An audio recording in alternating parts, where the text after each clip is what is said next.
Komið sæl og blessuð og velkomin að Rauða borðinu í 12. viku ársins mér skjöplast ekki mánudaginn 16. mars. Ég heiti Björn Þorláksson.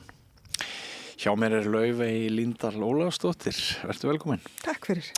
Þú ert tæknimaður og dagskrárgerðarkona hér á Samstöðinni. Já. Og líka traustu vinur. Já, bara allt sem þú vilt. Sko. Allt í senn. Við ætlum að bjóða upp á 5 efniskafla í kvöld. Já, við Rauða borðið. Mína, já.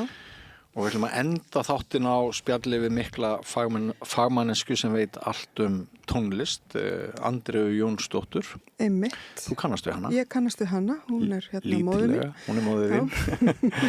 Algjör tilviljun og hún datt hérna inn í spjall og gaman að fá hana því að hún hafði sem sagt farið á tónleika Laufeyjar okkar miklu stórstjórnu í gærkvöld í kórnum. Einmitt, hún nöfnu minnar. Já, hún nöfnu hennar. Einmitt. Þú gast ekki farið með henni? Nei, ég fór ekki með henni. En hún lætur stórorð falla þessa tónleika. Já, það er. Þessa glæsilegu sönguna. Einmitt. Og tónlistarmannesku. Já, svo margt meira en sönguna, sko. Já. Spilar á hljóðfæri vinstri hægri, ýmis ólík hljóðfæri. Ótrúleg. Er það ekki? Manneska, jú. Ég líka sá hana fyrst bara á internetinu, ég man ekki alveg sko í hvaða samengi, en náttúrulega tók sérstaklega eftir hérna því að við erum nöfnur, það er ekkert.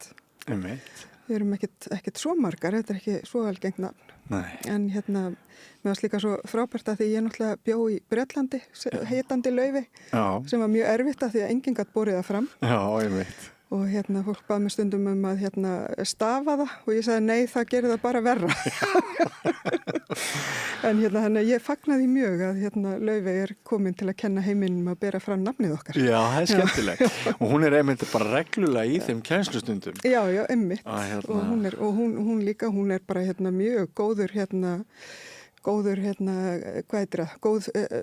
fyrirmynd okkar Laufeyja, eða góð, góður svona representative, já. Ég er mjög stolt að því að Hún er náttúrulega stórkostlegur bara sendifulltrúi alls Íslands. Já, akkurat. Áhrifamáttur hennar er náttúrulega gríðarlegur orðin. Já, hún er frábær, sko. Og það kemur til tals hjá okkur Andreu í spjallinu, sem við ætlum að enda þennan þátt á, að það er kannski smá tilhneiging til þess að hvort það er tengt öfund eða kynja ójafnræði, að hún fær kannski oftar á sig einhverja svona umræðum pening og markaðsetningu án alvöru innihalds og svona sem að Björk fekk vist líka á sig á sínum tíma. Frekar en kallar. Já, akkurat. Það er umhugsunar. Já, akkurat. Talar einhver svona Víking Heiðar til dæmis eða? Ég nefnilega held ekki. Nei, þetta er hann náttúrulega kannski í öðrum geira, sko, en Hann þætti örugglega mjög duglegur að bjarga sér. Já, á meðan, sko. Já, nei, ég meina og Sigurrós, þeir voru náttúrulega kallar. Já. Ég man ekki eftir svona umræðu þá. Einmitt. Þetta er áhugavert. En þetta er mjög áhugavert. En það verður gaman að heyra hvað Andrea segir þessa tónleika, hátt í 16.000 manns sem sáu ótrúlegt, sko. Sáu þetta sem urðu vitnið að þessum tónleikum 2 kvöld í röð hérna helgina. Ótrúlega vilt. Ég sá reynda líka að hún var með tónleika í Bretlandi í síðustu viku. Já. Það einmitt sá ég myndir frá fólki sem ég þekki þar sem að fóru og voru mjög hrifnir. Nú á undan þessu ætlar þú að skoða, er það ekki systkinabönd og tengsl í systkinahópnum? Já, það er hún Þórdís Bjarnleifsdóttir sem kemur hingað, hún er líka góðvinnur Samstöðarinnar. Já. Hún sem sagt gerði BR-ritgerðina sína fyrir 2-3 árum. Og hún einmitt kom hérna og talaði um það. Hún byrjaði sem sagt þessa rannsókn sína á sem sagt svona systkinaofbeldi. Já, ofbeldi. Já. Meðal systkina. Já. Sem að er náttúrulega ýmsar birtingamyndir en ég kannski ætla ekki að tala of mikið áður en hún fær að bara útskýra þetta sjálf. Þetta er sennilega eitthvað sem er nánast ekkert rannsakað. Nei, mjög lítið, sko, furður lítið.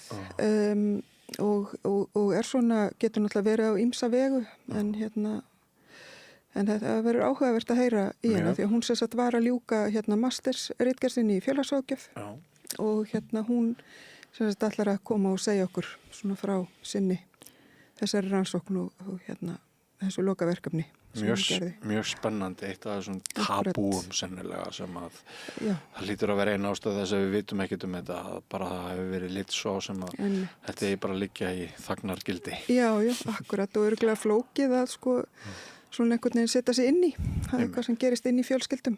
Akkurat. Þannig að Nú, svo fæ ég hann Flosa Þorgeirsson, já, gítarleikari í Ham, já, í annað skipti til mín núna á skömmum tíma. Akkurat, það var gríðarlega vinsælt síðan þetta spjall ykkar. Já, það var mjög vinsælt og og hann fekk góð viðbröð á það líka, segir hann mér. Við ætlum að halda árum að ræða geðveiki. Já. Svona andlegar áskorunir, akkurat. Þunglindi, fíkn, áföll og upplýsuna. Já. Það er kannski skiptinu mestu máli að stíga upp. Og það verður gaman að fá meira að vita. Við sjáum þetta fyrir okkur sem þríleik. Já. Þannig að í næstu viku ef allt gengur upp þá kemur hann líka og þá ætlaði ég svolítið að svona fá að vita kulnun sem er frekar stutt síðan hann upplifið á eigin skinni. Ég held að það hafi verið í fyrrasumar. Þá hann búin að vera bara allt í góður lengi en þá gekk hann í gegnum þetta skeið sem að brenna upp eða kulnun eða hvað við erum að kalla það sem er sko alveg gríðarlega algengur svona einhvers konar ofþreytu bugunar sjúkdómur í okkar samfélagi síðustu ár. Það hefur verið talsvert í umræðunni. Já, en samt veit maður einhvern veginn svo lítið um hann. Já, ertu ekki sammála því? Jú, mér finnst líka bara mjög gott að fólk tali sem mest um þetta vegna þess að það er svona svolítið oft einhver svona smá skammarstimpill og fólk er að tala um þetta sem einhvern svona tísku fyrirbrigði og bara allir í kulnun og allt þetta, þessi orðræða sko. Þetta er náttúrulega bara hálfalegt mál sem að hefur áhrif á marga, þannig að ég bara hlakka til að heyra. En það ekki? Já. Og þegar við nefndum kynja ójafnrétti áðan í tengslu við söngkonuna, góðu tónlistarkonuna, þá er svona kannski, það hefur kannski verið aðeins hefðbundnar að konur séu að ræða þessi mál. Já. Þannig að við þurfum aðeins að opna á heim kallana líka. Já, einmitt. Gjör okkar besta. Mjög mikilvægt. Já, allir það ekki. Og eins og þú hefur verið að gera hérna við rauðaborðið. Já, óhræddur við að upplýsa um eigin geðveiki. Já. Alveg geðveikt. Það er bara, já. Klikkaði þáttur, sagði einhver. Klikkaði þáttur, já, akkurat. Heyrðu, en málana er náttúrulega ófriðurinn í heiminum. Já. Og ekki síst bara alvarlegar vendingar sem við fengum fregnir af í gær sem var það fjölmiðlafrelsi. Já. Að það er bara að kippa þeim fjölmiðlum úr sambandi, banna þeim að starfa sem ekki í rauninni flytja bara lygafréttir að hætti Trump til dæmis stríð utan landsteinina sem að hann er sjálfur að heyja og ansvör við því. Og þú ætlar svo líka að ræða svona anga þessu. Ef við fáum fyrst að vita hver þinn viðmælandi verður í þessari heimsmála ólgu sem nú skefur okkur. Það er hann Þórir Jónsson Hraundal sem er sérfræðingur í Miðausturlanda fræðum við Háskólan, Háskóli Íslands. Hann ætlar að koma til mín og fara aðeins yfir það sem hefur verið að gerast að undanförnu. Það er náttúrulega þetta hræðilega stríð sem er byrjað þarna í Íran.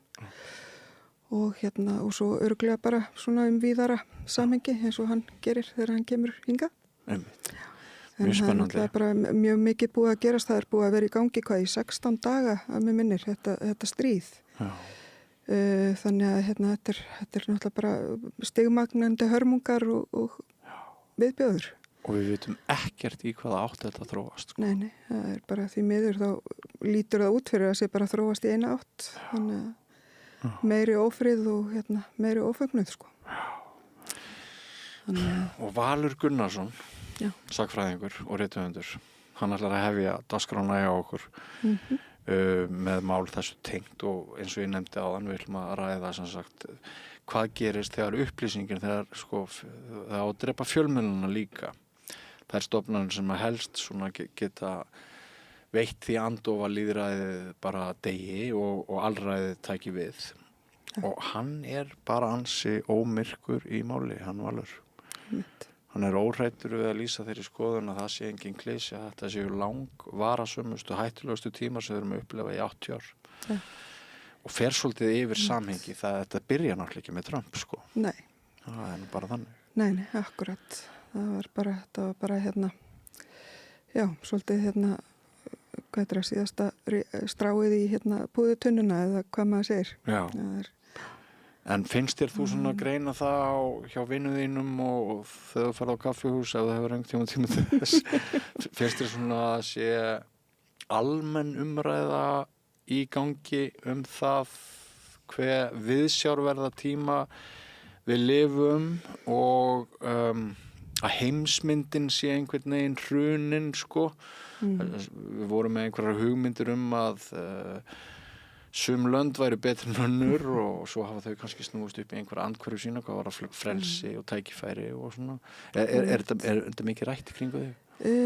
Ég náttúrulega bara sé fólk hafa gríðarlegar áhyggjur af bara hvert allt að stefna. Já. En það nú svo sem kannski kemur okkur sem kannski hefum pælt í þessum málum í lengri tíma og verið gagnrýnin einmitt á þessa heimsmynd. Kemur kannski ekki svo mikið óvart en ég sé að fólk svolítið að vakna til vitundar að ekki hefur verið allt sem sýnist, sko. Þannig að þetta bara, þú veist, sé náttúrulega bara fólk hefur áhyggjur sem bara mjög, held ég, á góðum ástæðum. Á mjög góðum ástæðum. Það náttúrulega líka bara það sem að gerast eins og í Bandaríkjunum að það virðist allt vera svolítið að stefna bara í einhvers konar fasisma, sko. Það bara þannig. Já. Og þetta mjög alvarlegt með fjölmiðlana, sko. Það. Og það líka alvarlegt að menn ræða þjóðaratkvæðagreiðslu hér í ágúst að í rauninni þá séu mikla líkur á því að hún verði rigguð, kosningaúrslitin verði rigguð með svona trójuhestum, óbeinum hætti að Trump og makaöflin og þeir sem vilja alls ekki Ísland gangi í ESB, þeir hafi náttúrulega rosalega peninga og tækni úrræði til þess að hræra í huga íslenskra kjósenda í gegnum samfélagsmiðla og alls konar efni á internetinu. Þannig að þú kannski heldur að þú sért að kjósa að þinni í samræmi við eigin samfæringu og það sé þinn upplýst skoðun en þá bara búið að hamast í kontentinu, bara efninu sem að... Þetta nefnilega alvarlegt, sko, því að þetta nefnilega mikilvægt mál og ég meina ég hef sjálf verið gagnrýnin á ESB og hef mínar skoðanir á því en á sama tíma vil ég náttúrulega fá upplýsta umræðu sem eitthvað viti en ekki einhvern hræðsluáróður, sko. Þannig að þjóðin allavega hún færað segja sína skoðun að allavega hún sé gera það með upplýstu bara réttum upplýsingum en ekki þessari upplýsinga óreiðu og svona einmitt eins og gerist náttúrulega í Brexit með bara rasisma og hræðslu áræður. Það bara mjög slæmt. Já, við þurfum að halda áfram að bara starfa sem fjölmiðil og reyna að varpa ljósi á fjölþættar skoðanir. Einmitt. Eins og við höfum verið að reyna að gera.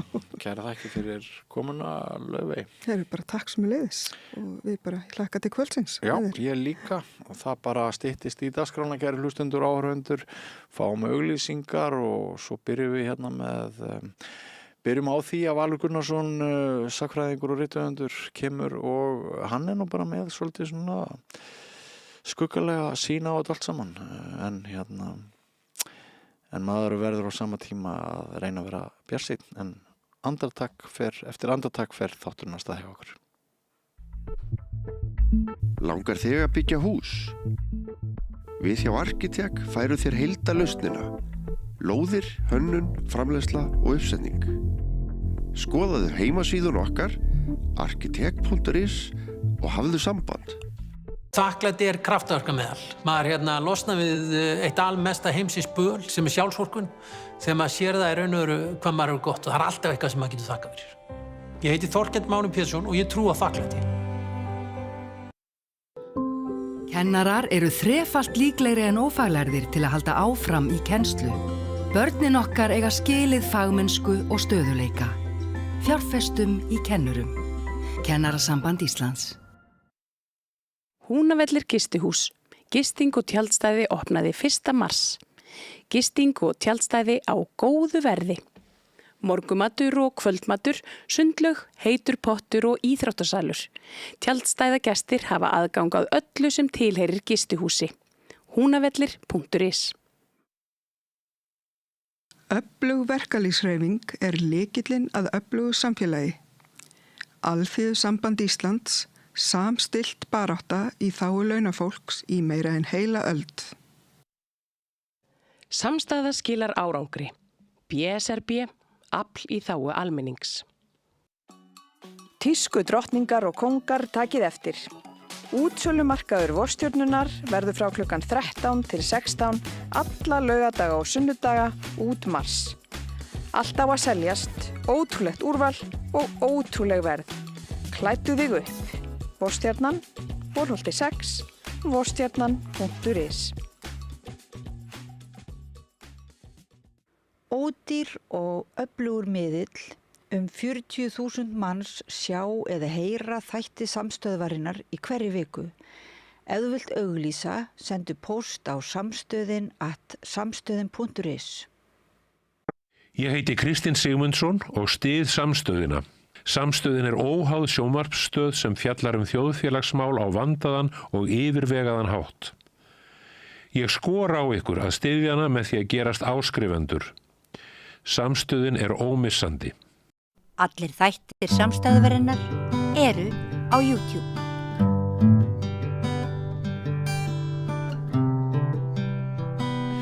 Komið sæl og blessuð, velkomin á Rauða borðinu, eins og við nefndum áðan.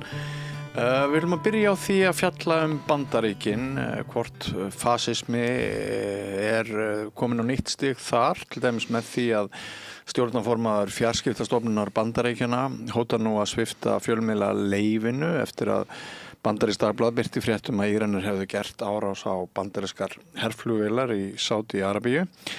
Það með öðrum orðum að verða veruleiki, ritskoðun og hallaréttumáli og birta bara sumt sem minnir á upptakt seinni heimsstyrjaldarinnar. Eitt af því sem að kom Þjóðverjum í þann ham sem að þeir gýruðu sig í og þessi mál eru alvarleg. Við lifum sögulega tíma, finnst mér, en sagnfræðingar segja nú sennilega allir tímar séu sögulegir. Vertu velkominn, Valur Gunnarsson, sagnfræðingur og rithöfundur. Jú, vissulega, en sumir tímar eru sögulegri heldur en aðrir. Og hvað finnst þér tímana sem við lifum núna? Ég held að við séum á sögulegustu tímum, ekki bara sem við höfum lífað heldur undanfarin 80 ári eða svo sko.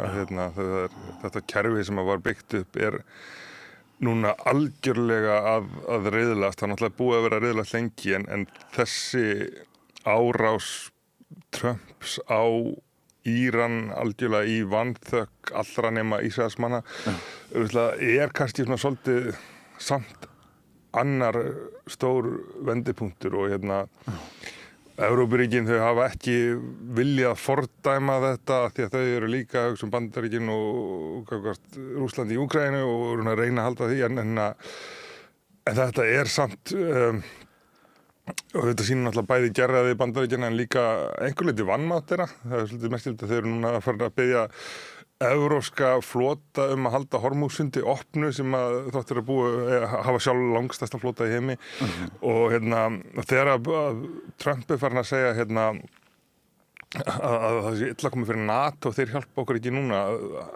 maður gerir ágjörð því að Trump myndi leggja NATO niður nú má hann snúa til við að spyrja hvort að bara Evrópuríkin vil ekki frekar leggja NATO niður af því þau eru farin að verða bara Trump lítið að hugsa þessi bara eitthvað verkfæri Bandaríkjanna til þess að framfylgja þeirri stefnu algjörlega í óþökk annarra. Þannig að þetta heldur eitt stærsti vendipunkturinn líka í NATO sem nú hvort að gleðin í sundur. Já, og svo virðist hann vera að vonast til þess að Trump að ólík afstaða NATO-ríkjanna einhvern veginn leiði til þess að hann eigi auðveldara með að fá sínu framgengt. Já, ég held að hann hafi bara getur mikið verið að hugsa út í það. Hann byrjar að ráðast á Íran öllum á óvörum og og jú, náttúrulega ekki með mismunandi afstöðu, Spánverjar að taka með harða afstöðu gegn. Bretar vilja ekki taka þátt en eru bara orðnir það háðir Bandaríkjunum á svo margan hátt sérstaklega hernaðarlega að þeir svona dragast inn í það. En hann nuddskammar þá? Já, og þetta sýnir líka svolítið svona hvernig Trump hefur komið fram og tekið að snúa öllum svolítið mikið á mótið sér. Fyrst biður hann Breta leyfi til að fá að nota þeirra bækistöðvar viðsvegar í Indlandshafi og kemur kannski til árása á Íran og þeir segja nei og þá segir hann að Keir-Starmer engin Churchill sem að alltaf meint móðgun og Breta draga svolítið í land með þetta og þá segir Trump já en stríðir unnið, nú þurfum við ekki á ykkur að halda, við getum ekki komið bara til lokin en síðan núna hann farin að biðja eftir hjálp, þannig að þetta svona, það rosa lítið samræmi í neinu og En sko ég ætla aðeins að koma að þessu líka með fjölmiðlana og svona en áður en við förum þangað sko, eru Bandaríkin bara innan frá einhvern veginn í tengslum við þessa stjórnarhætti, eru þau bara að liðast upp innanfrá? Það það sem að er hættan sem að hafa verið að gliðna í sundur má segja frá Víetnam en meira sko, hver nýr Bandaríkjaforseti sko, undirlega hugsaðlega svona að Clinton, hann var álitin hippi og rosalega ógn við hægri öflin sko, af því að hann hefði reykt hass og ekki tekið í sig sem að síðan var nú með hægri stefnu í efnahagsmálum. Síðan kemur Bush yngri sem að þykir eðlilega svo sem vera mikil ógn af því að hann fór í stríð eins og verður ekki núna. Síðan kemur Obama og hann álitin vera kommunisti og terroristi, ég veit ekki hvað og síðan kemur Trump, þannig að þetta svona, þú veist, hver táknaður sem meiri andstæðingur af hinum heldur en áður var. Þannig að það mjög erfitt að sjá hvernig þessi þjóð á að geta tekið sér saman aftur og það sem forsetinn sé svona óumdeildur. Það engin forseti sem líklega núna sem líklega til þess að gera það. En þetta bara svolítið tímamóta ár í ár. Tákgrænt. Fyrsta lagi vegna þess að þetta 250 ára afmæli Bandaríkjanna og Bandaríki skilgreina sig oft sem ungt þjóðfélag en það það faktisk ekki. Það ekki annað ríki sem hafa gamla stjórnarskrá sem hefur verið búið við sama stjórnarkomulag lengi. Þannig að Bandaríkin eru gömul og spurning hvort þessi stjórnarskrá hendi lengur og spurning líka hvort hann haldi. Það náttúrulega verið að reyna á það og síðan kemur náttúrulega stóra atriði sem eru þingkosningarnar í haust í nóvember og þá kemur nú endanlega í ljós bara hvort að lýðræðið sé ennþá virt í Bandaríkjunum. Af því ef að demókratar vinna eins og ætti að gera samkvæmt skoðanakönnunum þá sjáum við að þetta virkar samt, það hægt að skipta leiðtoga með lýðræðslegum hætti. En ef að einhver leyti verður komið í veg fyrir það, mér finnst hæpið að það verður hægt við kosningarnar en það verður mjög sannlega reynt með ýmsum hætti að hafa áhrif á þar með ólýðræðislegum hætti. Og við erum að verða mjög dofin sko fyrir því ég var einmitt að ræða við kunningja minn fyrir í dag það að hvernig okkur leið 30 árum eftir endalok síðari heimsstyrjaldarinnar. Þá horfði maður aftur til þess sem hafði gerst í því stríði og maður spurði hvernig gat þetta gerst og það sem hafði gerst fyrir það stríð. Og núna sko hafa dunið á okkur fréttir þar sem alltaf að vera að sauma meir og meir gegn lýðræðinu, gegn minnihlutahópum, gegn kvenréttindum, brjálæðislegri alþjóðlegar ákvarðanir teknar, innrásir, stríð og maður finnur að maður dofnar, maður finnur að maður á erfitt með að verða jafn hissa í dag eins og maður var í gær sem svolítið hættuleg tilfinning fyrir mig sem fjölmiðlamann þá þetta svona sko þetta sem ég nefndi þarna í upphafi inngangsins með að svipta fjölmiðla leyfi ef þeir hlýða ekki foringjanum. Það annað risaskref einhvern veginn sem getur verið mjög erfitt að vinda ofan á, ekki satt. Jú, og þetta ætti að vera heimsfrétt í öllum fjölmiðlum sem enn eru frjálsir. En það gott að vera fjallumenda því að ég sé mjög litla fjallumenda hérlendis og víða vegna þess að við erum bara svo vön því að hverjum degi berast einhverja stórfréttir sem umturna öllu að maður svona hættir að það margir fleiri það jú, maður hlýtur að bera saman við Þýskaland millistríðsáranna og árana fyrir seinni heimsstyrjöld og það við skrifaði bókina Berlínarbjarma sem kom út fyrir 2024 einmitt þegar Trump var að sigra í kosningunum og það nokkuð hluti sem sláandi við veitum sýting nasismans, það nokkuð hluti sem ég ekki sérstaklega augun í þegar við fjallum þetta þarna. Eitt var það hvað þetta gerðist óbúslega hratt.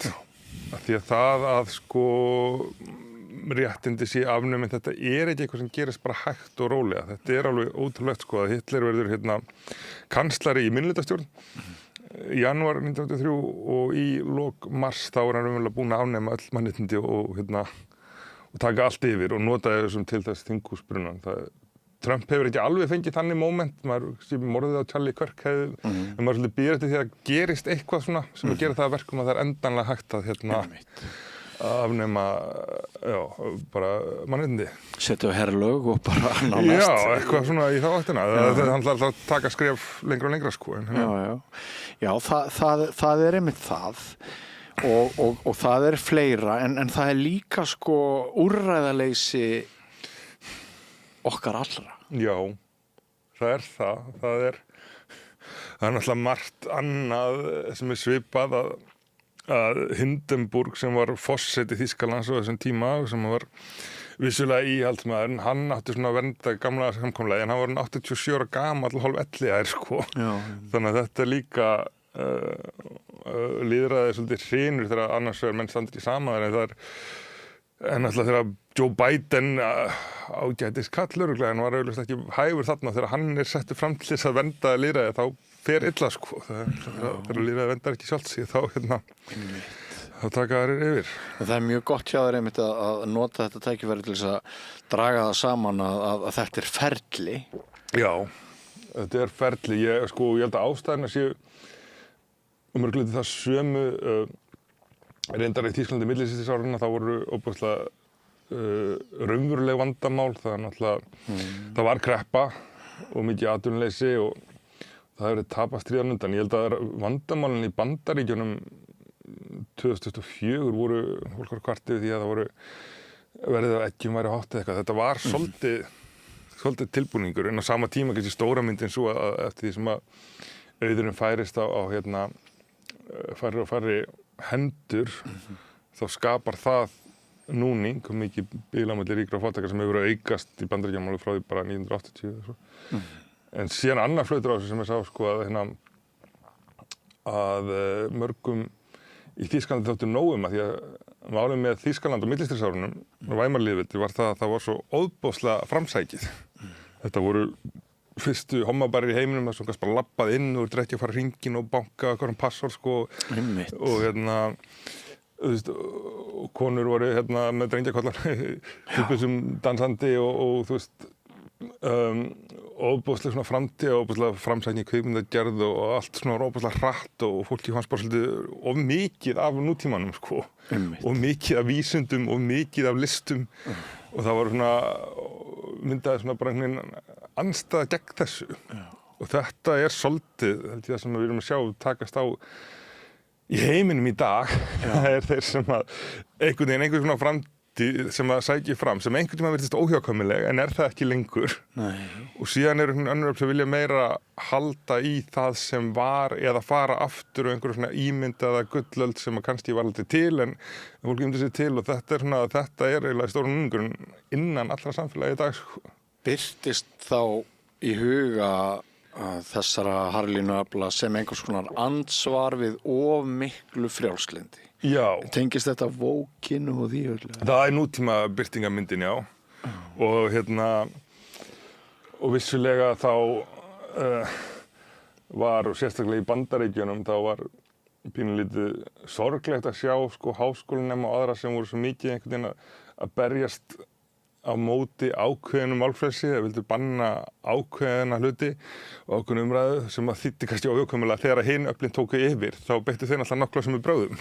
Það var búið að opna það, þannig að það var, en já, vókið er samt bara partur á þetta, líka einhvers konar svona stjórnlaus framtíð og hraði og eitthvað sem að sjálfur sér oft eðlilegt að gagnrýna. En fólk vil þá bara algjörlega stoppa af og fara tilbaka. Það eins og alþjóðavæðingin sem virtist vera óhjákvæmileg eftir kalda stríðið en þá er fólk margir frekar að fara tilbaka og leggja meira áherslu á þjóðernið og kannski múra sig svolítið inni frá öllu þessu. Já. Margir lýsa því að þeir eigi vanda með eigin heimsmynd, hugmyndir okkar heiminn. Já. Þær hafa væga sagt verið á mikilli hreyfingu undanfarið. Kemur það þér á óvart að svona þetta ríki, Bandaríkin sem lengi var litið til sem mekka frelsis og framfara og mannréttinda kannski, ég veit ekki hvort ég get sagt það, að það sé sá burðarás sem er núna svona mikill gerandi í að í rauninni setja tilveru okkar flestra í ákveðið uppnám? Ég veit ekki hvort að það komi á óvart en þetta er miðpunktur heimsveldisins, þetta er miðpunktur alþjóðakerfisins.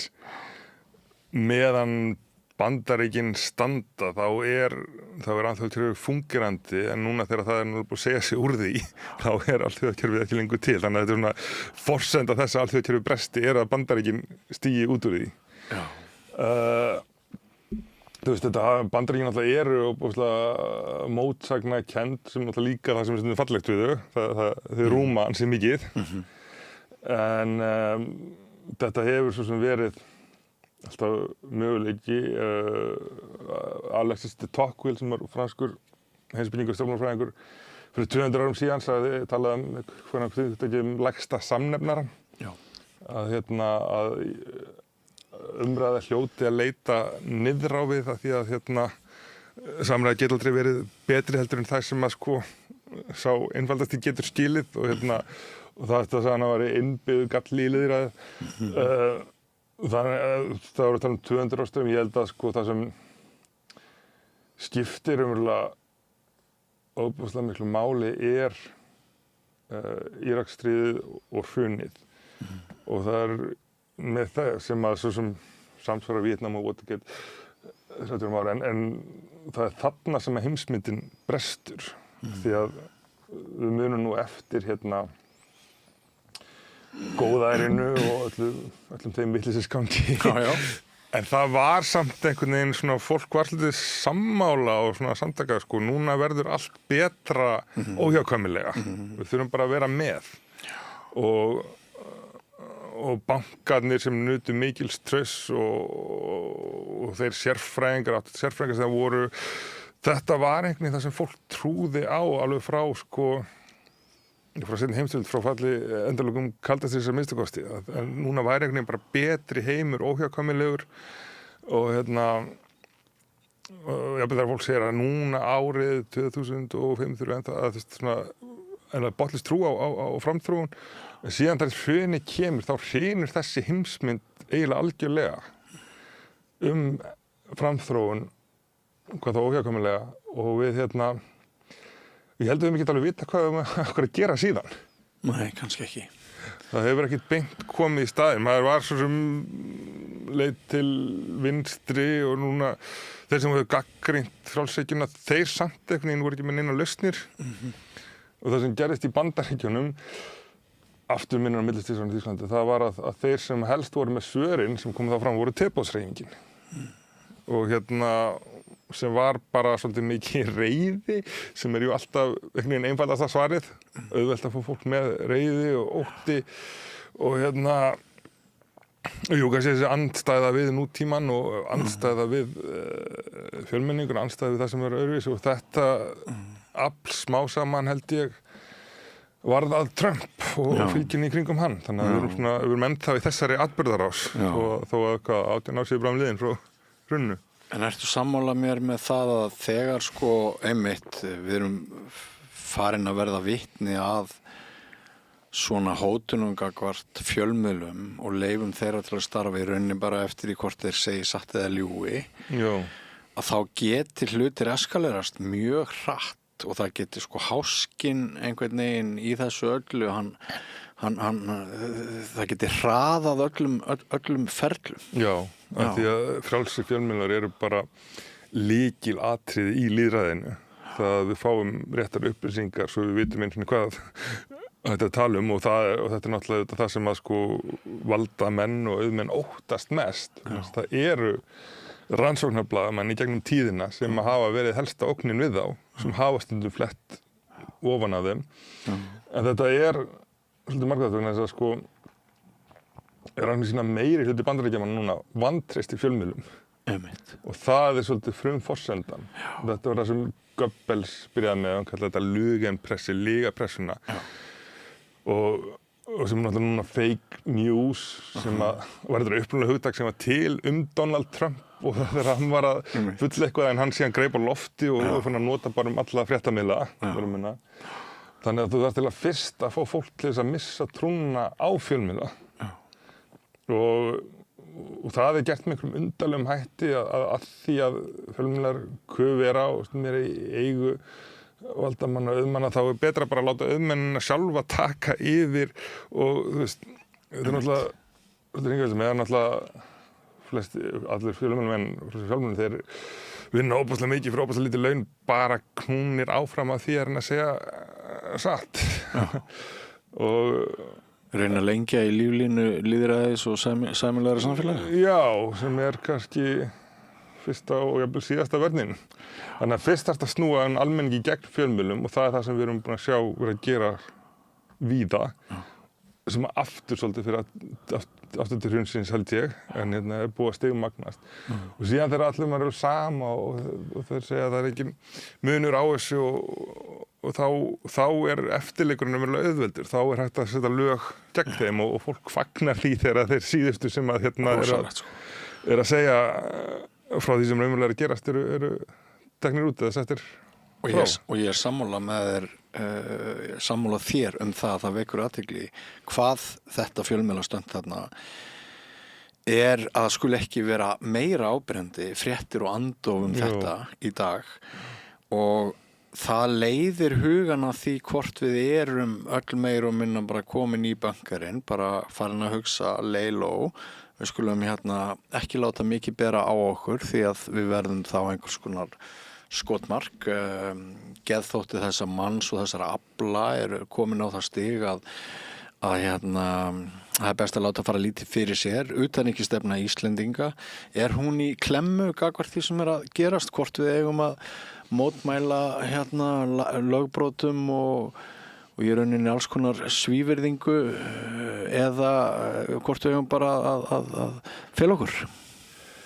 Þetta utanríkisstefnan í klemmu en þessi pæling sem maður hefur heyrt sem að setja fram að við eigum bara að láta sér minnst fyrir okkur fara getur látað þessi minnst fyrir fara þannig að reisin ákveður að setjast en síðan ef hann ákveður að setjast samt hvað gerur þá? Þá orðið of seint að segja nokkuð. Þannig að þetta er náttúrulega grundvallar breyting vegna þess að lýðveldið Ísland var stofnað undir verndarvæng Bandaríkjanna 1944 þannig að við þekkjum ekkert annað fyrirkomulag heldur en að vera undir verndarvæng Bandaríkjanna. Núna bara svo komið að þessi verndarvængur Bandaríkjanna svo kallið orðið mjög óljós hvort að fyrsta lagi hvort að það setja treysta á hann, í öðru lagi hvort að hann sé bara hreint og beint hætt hann sjálf. Og við sáum náttúrulega að Trump vill taka yfir Grænland, þá það náttúrulega getað að spyrja grænlendingum álit á því og ruglaði mér sér saman við Ísland sem náttúrulega ókvíðandi. Þú skrifaði bók Grænland? Já, ég skrifaði bók Grænland í fyrra, þannig að ég hef svolítið mikið verið að fylgjast með þeim málum. En finnst þér það réttur söguskilningur í samtímanum að Evrópusambandslöndin hafi náð einhvern veginn með samstöðu að hrinda fyrirætlunum Trumps að taka Grænland? Já. Þér finnst það? Já, ég held það. Þetta sko það barðan þetta svari sem með hvað ef pælingum ef að Grænland væri algjörlega sjálfstætt hvað hefur þá raunverulega komið í veg fyrir að Trump það gefið. Ég held að það sem gerðist hana var það að Trump hlusta nú stundum á hlutabréfamarkaðinn. Hann tekur ekki alltaf ákvörðun samkvæmt honum en hann hlusta stundum á síðan það sem kemur á móti og ég held að bandaríski bara viðskiptamann hlutabréfamarkaðinn hafi verið skítræddur við viðskiptastríð við Evrópu og það er bara svo gagnkvæmt eðileggjandi. Þetta þó eitthvað tromp sem heimurinn hefur því að hann hlustar á peninga og hann talar við peninga og völd hans einhverju leyti sótt til þess umboð sem á að tryggja pening. Að einhverju leyti, það að segja að þetta leyti til að taumald á honum. Ég held nú að þetta Grænlandsútspil hans hafi nú verið bara hans eigin áhuga mál og svo sem árásin á Íran líka. Ég held að þetta sem hann náttúrulega mun vera stór skaðleg fyrir efnaði heimsins en það meira eftir sem áfram heldur. En já, þetta Evrópusambandi ákveðin skjöldur og Spánverjar geta gagnrýnt Bandaríkin og Bandaríkjamenn hóta að slíta öllum viðskiptatengslum við Spán en þá öll Evrópusambandinu að mæta. Þannig að þetta ákveðið svona ákveðið skjól að vera í til þess að tryggja í sjálfstæði. Því að dvergríki sem sem ekki nein hús að venda, það náttúrulega getur ekki reikið sjálfstæði utanríkisstefnu gagnvart risaveldi. Nei. Hefur þú tekið persónulega afstöðu til þess hvort okkur væri betur borgið í ESB á þeim tímum sem við lifum? Já, ef maður hefur eitthvað lesið mannkyns söguna þá held ég að það sé alveg augljóst að Evrópusambandið eina leiðin til að halda friðinn í Evrópu, það eina sem nokkuð að virkað. Þannig að hið eðlilega ástand Evrópu núna stríð allra gegn öllum, en eftir að Evrópusambandið var komið til þá hefur friður haldist innan þess, það hefur vissulega verið stríð Bosníu, Úkraínu og útjárunum, en þegar lönd komin inn, það landamæradeilur á milli Ungverjalands og Rúmeníu og alls konar, en innan Evrópusambandsins þá hægt að halda öllum góðum. Það eitt, hitt að ég núna búin að vera á Indlandi og í haust og núna í Afríku og ég held að Afríka þrátt fyrir óbúslega mörg vandamál geti orðið einhvers konar stórveldi í 2002. Aldar ef að menn sameinast, það alltaf byggt til því, en Indland rísandi stórveldi bara dag frá degi. Já. Og hann er 30 ár síðan komið til Kína en á tímum milljarða manna stórvelda þá það að halda að eitthvað dvergríki geti siglt sinn eigin sjó í hvað sem öllum öðrum finnst, það bara fáránlegt. Ísland var sjálfstætt á þeim tíma þegar gat orðið sjálfstætt, þegar Sameinuðu þjóðirnar höfðu orðið til, þegar virðing var borin fyrir smáríki. Við getum sagt bara Bretlandsflota bara að fara og hann bara fór. Þetta eitthvað sem myndi sannlega ekki gerast í dag þannig að þegar drekinn og fíllinn fara af stað þá gætum við traðkast undir og bara án þess að neinn ætli sér það. Þannig að eina leiðin fyrir minni ríki til þess að hafa það reyndum eitt með því að standa saman. Heldur að Kristrún og Þorgerður Katrín sjái lag í þessu og þess vegna hafi séð þessi þjóðaratkvæðisgreiðsla að verða kannski svolítið fyrr á kjörtímabilinu en maður gerir ráð fyrir?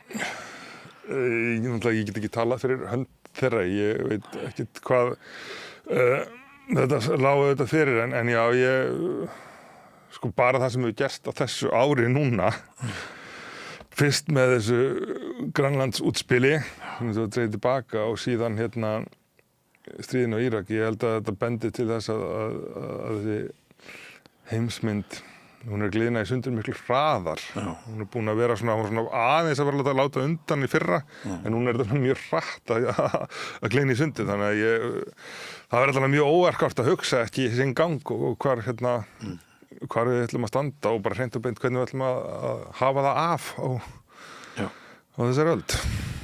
Við ætlum réttu eftir Valur að fá sérfræðing í Miðausturlöndum til að halda áfram að ræða þessi mál en áðurinn í sleppið þú ert ný komin frá Bretlandi, þú varst í London. Ég rak augun í færslu hjá þér á Facebook. Geturðu aðeins endursagt efni hennar? Já, þetta var, ég alveg hleit til uppalinn í Bretlandi og ég lærst þar tvisvar og ég var síðast í námið þar 2018-19 þegar eftir Brexit-kosningarnar en það átti enn eftir að ganga úr Evrópusambandinu og þetta var eina sem var í fjölmiðlum og það var bara sem sorglegt að fylgjast með. Man bara upplifði fólk sem var búin að missa trúna á sjálfs og missa trúna á framtíðina. Ungt fólk sem vildi gegnast börna því að það allt hræðilegt og þá út af ýmsum atriðum loftslagsbreytingum það var Einn samstæðum þess að það ekkert gott gerst í Bretlandi síðan David Bowie var eitthvað besta. Og ég veit ekki hvort kom fyrst, að fólk misti trúna á sjálft sig og kaus með Brexit, eða hvort að fólk kaus með Brexit og misti trúna á sjálft sig. En þetta var einhvern veginn atkvæðagreiðsla gegn framtíðin og fólk núna upplifið það þannig. Og núna 10 árum setna, 7 ár síðan var síðast, þá upplifir maður bara eitthvað meira því sama. Það búið að skera á svo mörg svona sameiginleg verkefni. Það var stærsta krabbameinsrannsókn sem nokkuð tímann hefur verið gerð á milli Evrópuríkja og Bretland þurfti að segja svo því fólk er að missa vinnun í háskólum. Ég sjálfur eftir hverju doktorsnám ég hef ekki efna að borga skólagjöld sem voru þá eitthvað rúmlega 2 milljónir og núna 2-faldast. Þannig að ef nemar kom ekki lengur frá öðrum Evrópuríkjum en það í staðinn þetta svona auðmannsbörn frá Asíu sem var kannski ekki endilega ætlunin hjá Nigel Farage en þetta reyndin. Kaldaðinni örlagana heldur betur og síðan var ég á bókamessunni í Ólympíuleikunum og meira þess að það var einhvern veginn pínu dablegt búin að vera annars staðar næsta ári og manni finnst einhvern veginn þeir einhvern veginn skáru sér lausa frá skipinu og öll að sigla negi sjó, þeir eru ennþá týndir sko. Já. Og fer uppgjör fram í breskum fjölmiðlum þetta núna eitthvað?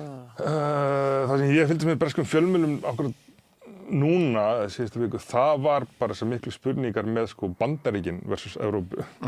Og þetta er umræðan að þið tala sérstaka samband sem náttúrulega mjög einhliða samband við Bandaríkin og þeirra fylgdu þeim í vitleysunni í Írak fyrir 20 árum en vilja ekki gera hana og þeir segja við eigum við Bandaríkja vandamál að stríða og við Evrópu vandamál að stríða en við getum raunverulega ekki gert með bandaríska vandamáli Trump er bara Trump, þeir gera bara þeir gera en við getum gert eitthvað með evrópska vandamálið þannig að við getum unnið meira með Evrópu og þetta náttúrulega bara eitthvað sem svona hugarfarsbreyting sem Bretar eru ennþá eftir að takast við, það eru ekki lengur heimsveldi sjálfur, þeir eru það heldur ekki gegnum Bandaríkin, þannig að þá er Evrópa það eina sem eftir en síðan náttúrulega, nú eru þið bara búin að koma sér svo vonda stöðu að það verður mjög erfitt að vinna það upp.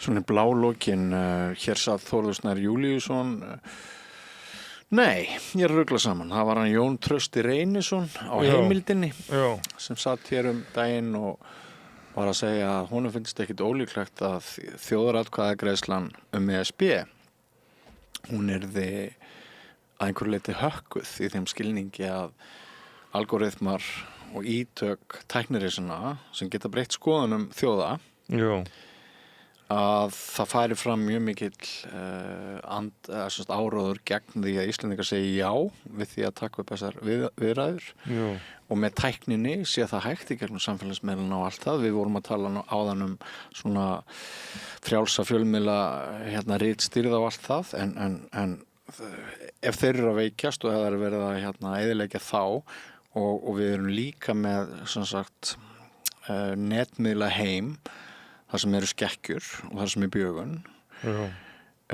þá kannski spáum maður ekkert mjög vel en hyggur þú eða hefur kunnáttu til þess að meta það hvort það er hægt að þú veist að við erum að tala um Brexit sumir halda því fram að þar hafi bara bellibröðum það hefur verið gerðar heimildamindir það að svo úrslit þeirrar þjóðaratkvæðagreiðslu hafi með vissum hætti verið bjöguð og gæti sama komið fyrir hér í ágúst? Já, menn alveg örglega verið reynt. Trump sjálfur er búinn að segja að hann vilji ekki Ísland stíga inn í Evrópusambandið. Í ljósi þess, Já, og þannig að þeir náttúrulega utan að komandi aðilar bæði austri og vestur náttúrulega vilja halda Evrópusambandinu sem veikustu og munum að gera þetta. Þannig að ég held að við getum alveg gefa okkur fyrirfram að þessi umræða sem er núna að standa í þó nokkuð tíma, hún mun ekki snúast bara vaxtakjör og fiskimið og svona skynsemis umræður hagsmunina, hún mun snúast alls konar vitleysu og við þurfum bara að vera reiðubúin undir það að einhverjum munum að hafa áhrif en núna er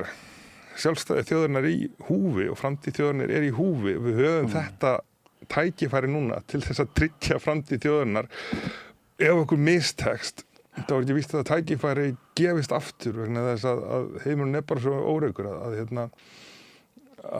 Ísland getur varla komist af nema komist í skjól. En sér þú sem sagnfræðingur litla trójuhesta komna upp á land eða bara risastóra fíla með einhvers konar tengsl eða umboð? Það hefur verið rætt tengsl Sigmundar Davíðs makarhreyfinguna og ákveðin svona álitaefni í þeim efnum. Er þetta byrjað hér? Sko, sem sagnfræðingur veit ég. Já, maður hefur ágjör á þessu. Ég bara, sko, veröldin pínu að gliðna í sundur og ólíkt því sem gerðist í fyrri heimsstyrjöld og miklu leyti seinni heimsstyrjöld, þá den ekki gliðna í sundur á milli þjóðríkja heldur innan þeirra líka. Og þetta eru bara þau miklu átök sem að við eigum framundan því miður, hvort sem þau munu taka sér form í bestafalli pólitísku skítkasti, bestafalli borgarastríði eða stríði ríkja á milli sem eru líka muni eiga sér samsvörun innan hvers ríkis. Þannig að Ísland hefur sloppið tiltölulega vel hingað til. Skautunin hér hefur þrátt fyrir allt verið minni heldur en víða. En maður hefur auðvitað áhyggjur af því að hún muni aukast. Því að við eigum að hafa það af, þá verðum við að standa saman. En þetta eru varasömustu tímar í heil 80 ár? Það myndi ég segja og ég myndi jafnvel ganga lengra því að Trump mun ekki sætta sig við að tapa sama hátt að Nixon gerði í Vietnam eða Bush gerði einhver leyti. Og ef þetta virkar ekki með hefðbundnu vopnum hjá honum, hvað þá? Hann held ég líklegri til þess að ganga lengra heldur en nokkuð Bandaríkjaforseti hingað til, en það er ekki taumhald á honum. En þetta er óbúslega spennandi, spennandi ár, af því að ég held að það muni óbúslega mikið, kannski komið ljós, kannski tekst að snúa aðeins tilbaka, en það er því miður fátt sem bendir til þess. Við vonum það besta. Ég ætla að kaupa með súkkulaði á leiðinni heim. En kæri þakkir, Valur Gunnarsson. Og við höldum áfram hérna eftir andartak, víkjum þá sjónum okkar að Miðausturlöndum. Ég heiti Þórhildur Þorleifsdóttir. Á Samstöðinni er fjörug, opin, skemmtileg og gagnrýnin umræða allt milli himins og jarðar. Samstöðin á erindi inn á öll heimili. Alþýðufélagið er frábær hugmynd. Félagsgjöld í Alþýðufélagið eru krónur 2.750 á mánuði og renna óskipt til dagskrár og útsendinga samstöðvarinnar. Samstöðin.is.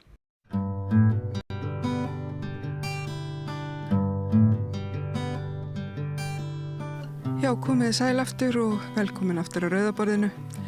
Ég heiti Laufey Líndal Ólafsdóttir og við ætlum aðeins að fjalla Miðausturlönd. Það er náttúrulega ýmislegt að gerast þar. Eins og hefur ekki farið fram hjá neinum, en hann er komin hingað Þórir Jónsson Hraundal, Miðausturlandafræðingur. Ekki satt? Jú, komdu sæl. Komdu sæl. Herri, já, það er eiginlega bara erfitt að átta sig á hvar maður á að byrja, en það er náttúrulega þetta stríð í Íran sem að er búið að kalla yfir okkur.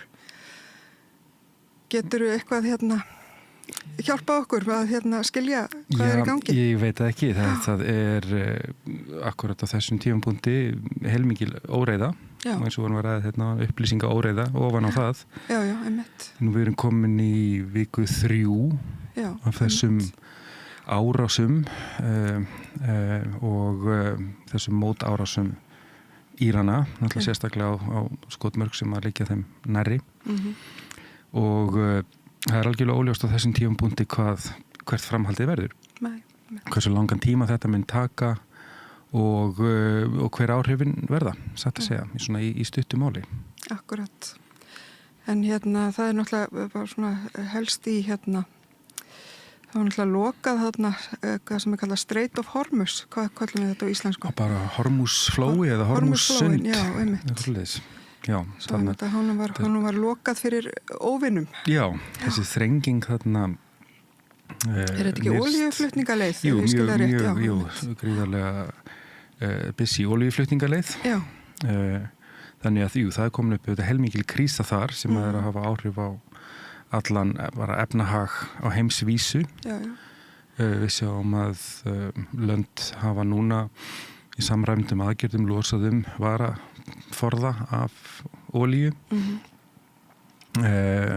Það hefur komið ljós að Kína er með einhverja 100 daga varaforða eða eitthvað svoleiðis, þannig að þetta er allt mjög svona þetta tímabundnar ráðstafanir og þannig að þetta getur ekki, ef þetta heldur áfram og eins og það verið að tala um að olíutunnan færi $200 eða það hana meira þá þetta sé komin upp gríðarlega mikil krísa sem eigur auðvitað þrýsting á að ljúka þessu sem fyrst, hvernig sem sá þrýstingur spilast út, hvort það verði með samtali eða með sprengingum. Þannig að það er Einmitt, hvort finnst þér líklegt að Já, maður vonur auðvitað að þetta verði gert við samningaborðið en það er eins og fullkomlega óljóst hvað er að fara í gegnum hausinn á í fyrsta lagi Bandaríkjaforseta og í öðru lagi þessum bandamanni Bandaríkjanna, Ísrael. Það er kannski aðeins skýrara í tilfelli Ísrael. Þeir eru raunni og ekki bara, eins og við sjáum undanfarin misseri, hafa ekki bara verið að ráðast á Íran heldur annarkvært land þarna í nágrenninu til þess að reyna svona að minnka mögulega og skynja það ógn sem að þeim stafar af þeim löndum og til þess að auðvitað að færa sitt eyðiríki út. Þannig að takmörk Ísraels eru kannski aðeins skýrari. Já. En hvað svona Bandaríkin hafa upp úr þessu er hins vegar frekar óljóst. En við máum ekki gleyma því heldur að utanríkisstefnu Bandaríkjanna er miklu leyti stjórnað af lobbygrúpum eins og IPAC og Ísrael. Einmitt. Nú bara spyr ég eins og fáviti, þetta er kannski besta leiðin til að fólk geti átt að segja hvað er í gangi, en þessi lokun þessar olíuleiðar, til hvaða landa er þetta bara Já, hvaða olía fer þarna Það sem ég hef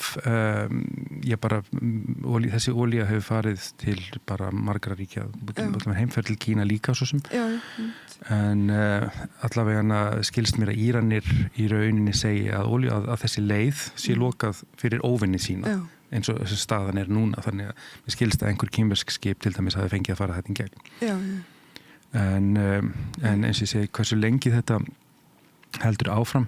Íran hefur og þeirra utanríkisráðherra hefur sagt að þeir séu vel undirbúnir og enda ættu þeir að vera það er búið að hóta þessum árásum í 20-25 ár og þeir við sjáum það að þeir hafa verið undirbúið sig í 2 áratugi pluss að þá auðvitað hljóta þeir að hafa einhvers konar spil upp í hendinni, upp í erminni. Hins vegar finnst mjög einkennilegt ef að þessi ríki, Bandaríkin og Ísrael sem að riðist á Íran hafa ekki haft neina hugmynd það að þeir hafi verið algjörlega að fara blindandi inn, haldandi að Íran væri bara einhvers konar er þið bara mjög auðvelt að fella það finnst mjög einkennilegt í ljósi bara eftirlitsgetu þessara landa og þá sérstaklega Ísrael á þessu svæði sem að hafa þeir hafa verið að eins og í fyrra þeir drápa Ismail Haniyeh í bara í ákveðinu svefnherbergi og ákveðinu hosteli og þeir hafa verið að hakka sér inn í umferðar eftirlitsmyndavél og þannig að mér finnst skrítið þeir hafa ekki haft neina hugmynd þessa hernaðarlegu getu Írana. En eins og ég segi, það hefur ekki komið neitt svona gott samhengi eða plan frá Hvíta húsinu hvernig þetta allt hefur verið hugsað. Þannig að maður er bara að giska. Já, þannig að það er einhver séns og þetta sé bara frekar misráðið. Það er mögulegt. Ýmislegt við þetta sé einhvers konar bara vitlaust útreiknað og sömuleiðis að þetta hafi eins og var látið svona liggja í loftinu að þetta erði stutt stríð, að þetta myndi taka fljótt af og að íranska þjóðin myndi rísa upp gegn stjórnvöldum. Íransk stjórnvöld eru vissulega mjög óvinsæl í Íran en þetta virkar einfallega ekki þannig, það er ekki hægt að sprengja sig gegn svona vandamál þannig þetta hefur farið á versta veg. Já, einmitt. Hvernig liggja svona hvað heitir það, svona hvernig liggja hvað heitir þetta, svona alliances hvað með hinn Arabalöndin eða löndin þarna á þessu svæði. Já, það er auðvitað, sko, það sem að Íran getur gert og hefur gert. Þeir hafa byrt sig af skamdrægum eldflögum og svo þetta þessum frægu drónum, Shahed-drónum sem eru ekki ennþá farin að nota eða í litlu magni sem eru gríðarlega ódýrir í framleiðslu allan að miða við bandaríska og ísraelska dróna. Þannig að það sem að Íran hefur gert, af því þeirra eldflugar náðu þetta ekki allar til austurstranda Bandaríkjanna, þeir hafa verið að ráðast á í rauninni þjóðir í Persaflóanum sem eru hagsmunir Bandaríkjanna og Ísrael, hvort sem það eru fjárfestingar eða herstöðvar eða einhvern nátt, þannig að það er það sem þeir hafa geta gert. Já. Og auðvitað afleiðingar því er að þá skelfilegar fyrir þær þjóðir sem að hafa veitt Bandaríkjanum með Ísrael þessa aðstöðu og eru þá að taka við sprengjuregni núna. Já. Og við sjáum að fólk hefur dáið í þessum árásum og þetta er auðvitað eitthvað sem að er líklegt að muni síðan hafa áhrif á samskipti ríkjanna, segjum að þessu stríði ljúki, að þá það nú eitthvað að lappa upp á þessi samskipti eftir það og svo auðvitað veitum við að tengsl milli Írana og Sáta hafa verið erfið í gegnum tíðina. Þannig að þetta hjálpar því nú ekki. Nei, einmitt. Það er náttúrulega, það er spurning með löndis og Jemen og fleiri. Einmitt. Hvað gerist? Já, þar eru auðvitað hútar sem eru auðvitað svarnir bandamenn Írana. Akkurat. Nú það hefur verið talað það frá því fyrir nokkrum dögum að sko yfir Arabískaga liggur olíuleiðsla frá Persaflóa sem er verið að reyna að koma í gagnið. Hún gæti aldrei sinnt öllum þeim flutningum sem fara fram daglega í gegnum Hormússundið en ef þessi olíuleiðsla kemist í gagnið til dæmis þá væri hún orðin skotmark húta. Þannig að þetta getur svona eitt dæmi hvernig átökin geta breiðst út með skömmum fyrirvara. Já, akkurat. Og svo er náttúrulega það sem er að gerast í Gaza og Vesturbakkanum er eitthvað sem... Já, því miður fyrir fókusun af því svolítið... Já, það er náttúrulega en það verið að sprengja fólk og svona. Já, og ekki batnaði nú ástandið, það kom skriðalegu sandstormur síðustu dögum, sem einhver versti í mörg ár. En já, þar heldur hryllingurinn áfram og við sjáum undanfarnar daga að Ísrael líka enn og aftur að ráðast inn í Suður Líbanon. Já.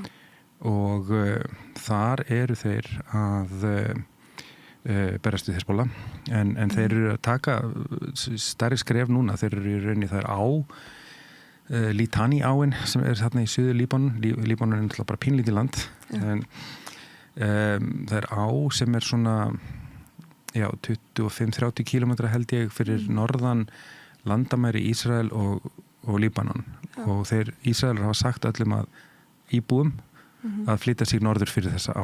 Það er að segja að þeir eru að reyna að búa til svona buffer svæði no-go kill zone eins og þeir segja held ég sem nær þá eina 25-30 kilometra bara 25-30 kilometrar í Suður Líbanon. Þetta er einn áttindi af öllu landinu eða eitthvað svoleiðis, þetta er ekkert smá svæði í rauninni. Já. Þannig að og þetta er náttúrulega bara svipað og þeir hafa verið að reyna að gera í Sýrlandi eins og síðast ári þar síðast ári þegar kom upp þessar gríðalegu átök milli Drúsa meðal annars og sýrlenska hersins þarna alveg síðist í Sýrlandi þá gæti maður séð fyrir sér að það væri markmið Ísrael að búa sér til bufferzone þar líka. Já. Það er að segja hvað er gott íslensk orð fyrir bufferzone? Já, ég ætlaði einmitt að spyrja því. Kannski einhver áhandi getur. Já, einhver svona verndu svæði eða eitthvað, ég veit ekki. Já, einhvers konar allavega, já. Varsvæði, ég veit ekki. Allavega svona, einhvers konar landamæri, hernaðar landamæri sem þeir stjórna þá. Svona sýnist mér. Þannig að það er mjög margt í gangi og Ísrael er auðvitað miðlægt í flestum af þessum átökum. Já, einmitt. Það er, og svo er víst von á yfirlýsing frá Trump seinni dag, það nú kannski ekki mikið í Já. Að vænta þaðan. Hvernig, Nei, þetta hefur verið mjög óreiðukennt síðustu vikur og sem sagt óreiðan sko, hún minnkar ekki með yfirlýsingum hans sem eru allavega og þannig að þetta svona ennþá svolítið upplýsingaóreiða og óljóst hvert framhaldi verður bara til dæmis næstu daga en Einmitt. Já, mér sýnist Al Jazeera að vera að segja að það eru 17 dagar held ég komnir. Já, akkurat. Einmitt, og þetta náttúrulega bara, þannig verið að tala Dubai. Já, sko, þetta náttúrulega mjög alvarlegt mál fyrir þessi lönd við Persaflóan eins og Dubai. Dubai hefur auðvitað gert og byggt upp sína ímynd sem einhvers konar paradís fyrir sko, fjárfesta og lágur skattur og þarna gríðarlega mikið af erlendum fjárfestum og erlendu fólki sem vinnur svona expats og þannig og lykil atrið þessari ímynd að sumleiti hefur verið þessi stöðuleiki flugvellinir þarna til dæmis er einhverju stærstu svona transit flugvellir í heiminum og núna er þessi ímynd hrunin og það, sko, ef það dregst á langinn þá getur það verið mjög, mjög alvarlegt mál. Þó þess að þjóðir séu mjög auðugar þá eru það, við erum að sjá að þær eru í mjög viðkvæmri stöðu þegar eitthvað svona kemur upp og þetta er mjög óþægilega nálægt Íran og þar í þessum löndum þá auðvitað líka meðfram þessu er að vaksa svona ákveðin gremja í garð Bandaríkjanna að Bandaríkin í rauninni og Ísrael þau hefur þetta stríð hluta fórnarlömbunum eru litlu löndin við Persaflóa sem að hafðu ekkert að segja þetta stríð og fór ekki í þetta stríð sjálf og fyrir utan alltaf það staðarind að svo sem er að hagnast á þessu er Pútín þannig að þetta er allt svona öfugsnúið sko. Já, einmitt Hvað eiginlega ég veit ekki hvert er þetta stefna? Við erum bara að sjá næstu daga og vikur svona eins og ég segi þetta með sko vonin er að þessi lönd fara að óttast að forðin fari að sko klárast þá hlýtur það að vera einhvers konar hvatning til að setjast í samningaborðið en við sáum nú að það er ekki langt síðan að Bandaríkin reiðist inn í Venezuela sem er einhverja mestu olíubirgðir í heiminum þannig að þeir hafa kannski haft aðeins meira efni á svona aðgerðum eftir þær aðgerðir. Já, við erum búin að ræna þjóðaleiðtóga og Já, og þeir bara í rauninni slá exinni á olíubirgðirnar í Venezuela. Já, einmitt. En nú var náttúrulega Ísland að loksins að lýsa yfir stuðningi við málsókn Suður Afríku. Já. Ég veit að það var eitthvað aðeins fjallað þetta í síðustu viku, Marja Lilja sem að, ég ætla að taka það fram að Marja Lilja ætlaði að sitja í mínu sæti og taka við þetta viðtal en þurfti frá að hverfa þannig að ég stekk hér inn en þú veist, hefur þú einhverja sýn á þetta? Er þetta eitthvað sem skiptir máli? Já, ég held að allt svona skiptir máli en það sem að þetta truflamar stundum er hvað þetta tekur gríðarlega langan tíma, hvað þetta gengur hægt og hvað þetta eru lítil skref og svo auðvitað lúrir líka alltaf svona þessi svona, hvað maður að segja, vonleysistilfinningum að sko það verður ekkit hægt að jafnvel þó að allt falli þessum þjóðarmórsdómi í hag að hver að vera svo afleiðingar það er ekkert hægt að í rauninni fyrir utan það að Ísrael hefur auðvitað ekki hlustað á einn eða neitt í síðustu 70-80 ár þannig að það er þetta, en auðvitað er þetta hluti af þessu að því að þetta er líka allir þessi hellingur er í rauninni líka stríðum svona baráttanum hugi og hjörtu fólks og bara út allan heim og það er vissulega að breytast og það er eitthvað sem á endanum sem að vonandi getur haft áhrif á stöðuna þarna og ég sjá jafnvel í Bandaríkjunum nýlega þá kom könnun, nú man ég ekki hvað stóða fyrir könnun það virðist greinilegur munur á breyting á því hvar samúð Bandaríkjamanna liggur, hvort hann liggur með Ísrael eða Palestínumönnum, þegar þetta er svona sett saman tvennt, þannig að í samúð með Ísraelsríki hefur minnkað verulega og á sama tíma samúð með hlutskipti Palestínumanna hefur aukist verulega. Þannig að það er gríðarlega fréttir. Og það er svona í rauninni hliðstætt við það sem hefur gerst hérna á Íslandi, við veitum það er ennþá hærri hlutfall hér á Íslandi sem að sína Palestínu sína samúð og hafa samúð með þeirra málstað, en þetta er að breytast víða. Þannig að þetta myndi ég segja mikilvægt í því öllu samhengi með það svona að gefa svo ákveði lögmæti að þú veist, núna er þín eigin ríkisstjórn orðin hlutaðeigandi að þessu máli, þannig að það hlýtur að hafa einhverja merkingu sjálfsög. Einmitt, eins og segi, auðvitað fagnar maður öllum litlum skrefum, en það er fyrir það hvað tekur alltaf langan tíma. Þannig að en ég var líka bara svona spá í svona, þú veist, þetta er náttúrulega svæði með gríðarlega langa og mikla sögu sem að þú náttúrulega hefur kynntir aðeins í gegnum ævina. Geturðu sagt okkur aðeins frá svona Íran í Já, það er kannski góður punktur að koma aðeins inn á því að þessu svæði er oft svona skellt saman í eina súpu en í Íran er þetta sker sig úr að margan hátt. Íran í fyrsta lagi þar er arabíska ekki móðamál, farsi eða persneska sem er indórastungumál sem er skylt íslensku. Þannig að það er svona ýmislegt sem að skilur Íran frá, þá kannski ekki síst sagan. Íran er miklu eldra land og sjálfsmynd Írana er mjög bundin því, þar eru fornleifar eins og Persepólis og fleiri frá því löngu fyrir Krist og þeir hugsa sig sem afkomendur heimsveldisins, Persíu og það auðvitað hefur áhrif eins og í Egyptalandi, hugsa faraóana og þeir hafa þessar minjar í kringum sig, þannig að það gefur öllum þjóðum svona öðruvísi blæ og öðruvísi svona hugmyndum sjálfsig, þannig að þetta er svona eitt, en ef við förum kannski svona í svona nýrri sögu þá þá kannski kemur upp í hugan bara nýlendutímin og svona þessi afskipti, náttúrulega sérstaklega seinni tíð Bandaríkjanna, eins og hefur verið talað svolítið undanfarið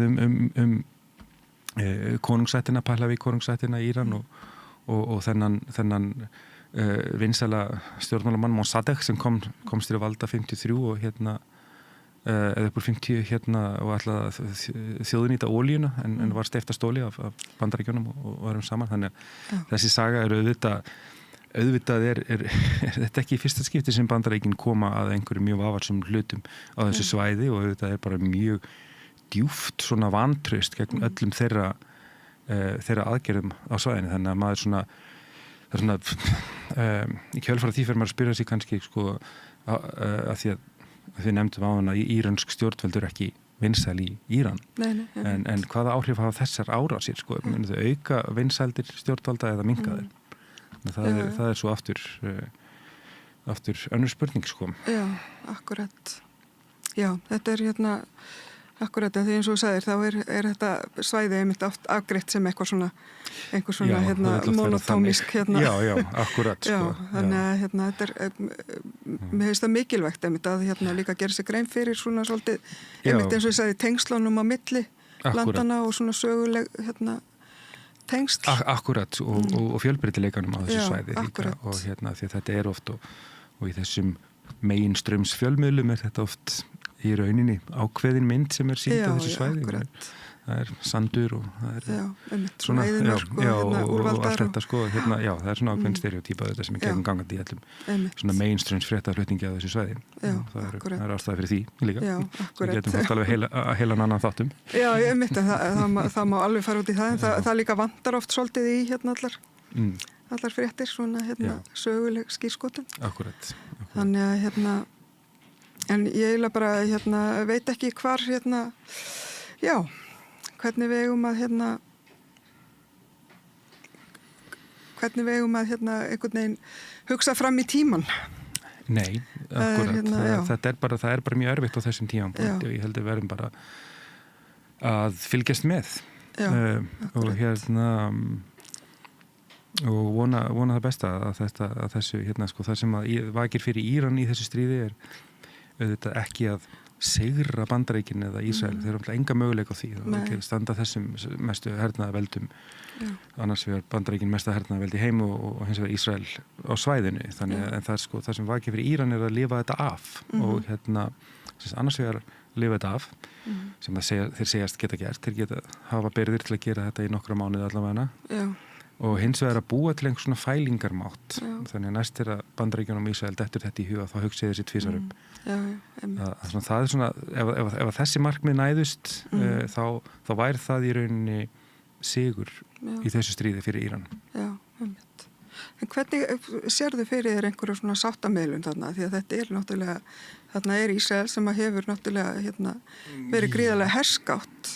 Já, algjörlega sko, algjörlega. Þetta er erfitt að sjá fyrir sér einhverja sáttamiðlun þarna. Já, maður vona það sko bara að viðskipta lífið efnahagur heimsins geta einhvern veginn þrýst á þetta. Við vitum að Íran og Bandaríkin voru við samningaborðið þegar Bandaríkin gerðu árás, þannig að það náttúrulega algjör svik við alla diplomasi en við veitum að Katarar minnumir voru milligöngumenn og þeir voru að ræða saman og það svona kannski helst svo vonað að í rauninni bara efnahagslegur þrýstingur og frá sem flestum getið bara ítt þessum aðilum að samningaborðinu en á þessu augnabliki lítur það ekkert sérstaklega vel út með ef við tökum annars vegar svona þetta viðhorf Írana sem segja við nennum ekki að tala við ykkur, við erum búin að reyna það gengur ekki og svo þennan forseti í Bandaríkjunum sem að maður veit aldrei hvað segir sko að þá er það ekki sérstaklega líklegt það er annað í þessu sem að Íranir eru svona að reyna að varpa frá sér og það er að þeir hafi hærri sársaukaþröskuld heldur en aðrir og við sjáum að ef við hugsum bara að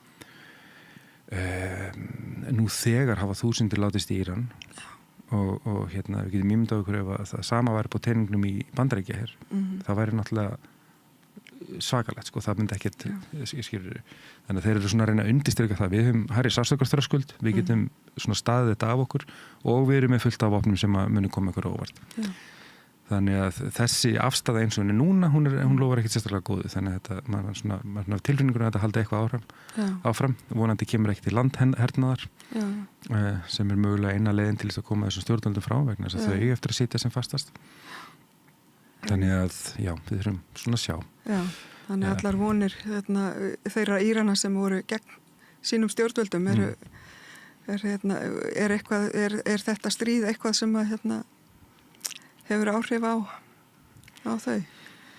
Já, það er mjög erfitt að núna held ég fólk sé fyrst og fremst að hugsa um eigi öryggi og það kannski sé ekki rétt tíma til þess að plana byltingu þau eru að hlaupa undan sprengjuregni en þannig að við erum alltaf með þessa tvo hópa annars vegar þessar sem að vilja fá sem að mörgum auðvitað finnst óskynjarlegt að þau vilji fá konungsættina aftur sem að í rauninni var brútal einræðisherra og en það kemur einmitt svolítið óvart að það sé ekki verið að biðja einhver þriðja valkost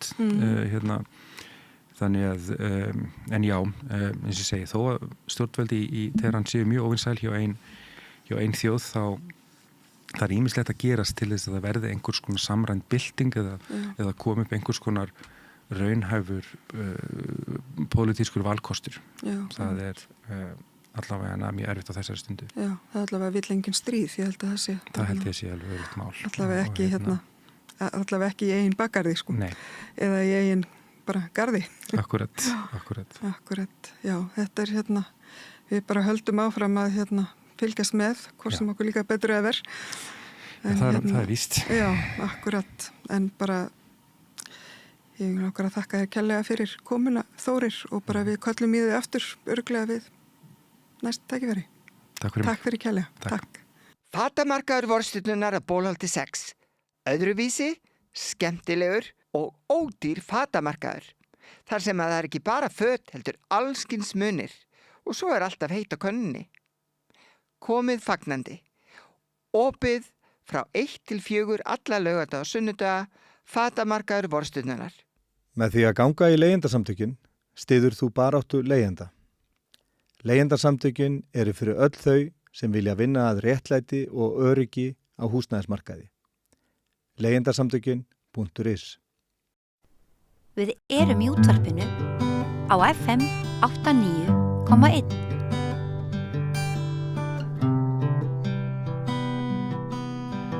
Tónlistarmaðurinn, sagnfræðingurinn og hlaðvarpstjórnandinn úr draugum fortíðar, Flosi Þorgeirsson, sestur hjá mér öðru sinni. Velkomin, Flosi. Takk fyrir kærlega. Við höfðum nú svo margt að ræða síðast að ég stakk upp á 3 samtölum. Svona mér sýndist að við þyrftum 3 þætti til að mér yrði svalað til þess að ég fengi að vita það sem mér langaði til að vita. Og þú var svo vænn að verða við því og við höfum svolítið verið að ræða sálina og andleg mál og munum sennilega alltaf flétta því við annað og við höfum svolítið verið að ræða svona sálina og andleg mál sem samfélagsmál sem að mér finnst svo gjöfult og sterkt oft að nota persónusögur til þess að reyna að varpa ljósi á samfélagið. Og ef við svona aðeins rifja upp hvar við vorum staddir þegar við settum kommu síðast, að við vorum búin að heyra þig svona ræða líf þitt fram yfir gelgjuskeið og átök og áföll og sársauka og svona hvaða leiðir þú hafðir til þess að bregðast við í þessari list að lifa af. Nú, í dag langar mig svona kannski til þess að þú ræðir þá við mig æviskeiðið svona nánast fram að samtímanum í einhverju mynd með þessari samfélagstengingu vonandi og loka þátturinn sem við tækjum þá kannski upp í næstu viku eða eitthvað svoleiðis þá ætlaður að sýna þá þú ætlaður að vera svo rausnarlegur að þú ætlaðir að deila með okkur reynslunni að brenna út sem ekkert langt síðan þú lentir í. Einmitt, síðasta ári, Þannig að þú ert til í þetta plan. Já, ég það. Og ágætt fyrir ykkur hlustendur og áhorfendur að þekkja þessa grind. En ég bara áhyggjur að því alltaf þegar maður fer að tala um tráma þá alltaf hluti af heilanum sem að reyna að fá þig til að gera þetta ekki. Það dálítið sérstök tilfinning, sko. En ég bara hrættur við það að ég fara að vaða úr einu í annað en yfirleitt þess mér alveg að halda mér svona tilfinningarlegu játvægi. Já, ég skil alveg hvað þetta en það nokkuð gallið þegar maður veður úr einu í annað? Þetta ekki bara einhvers konar það getur vel verið. Ófullkomið flæði, við erum að reyna að henda reiðu á eitthvað?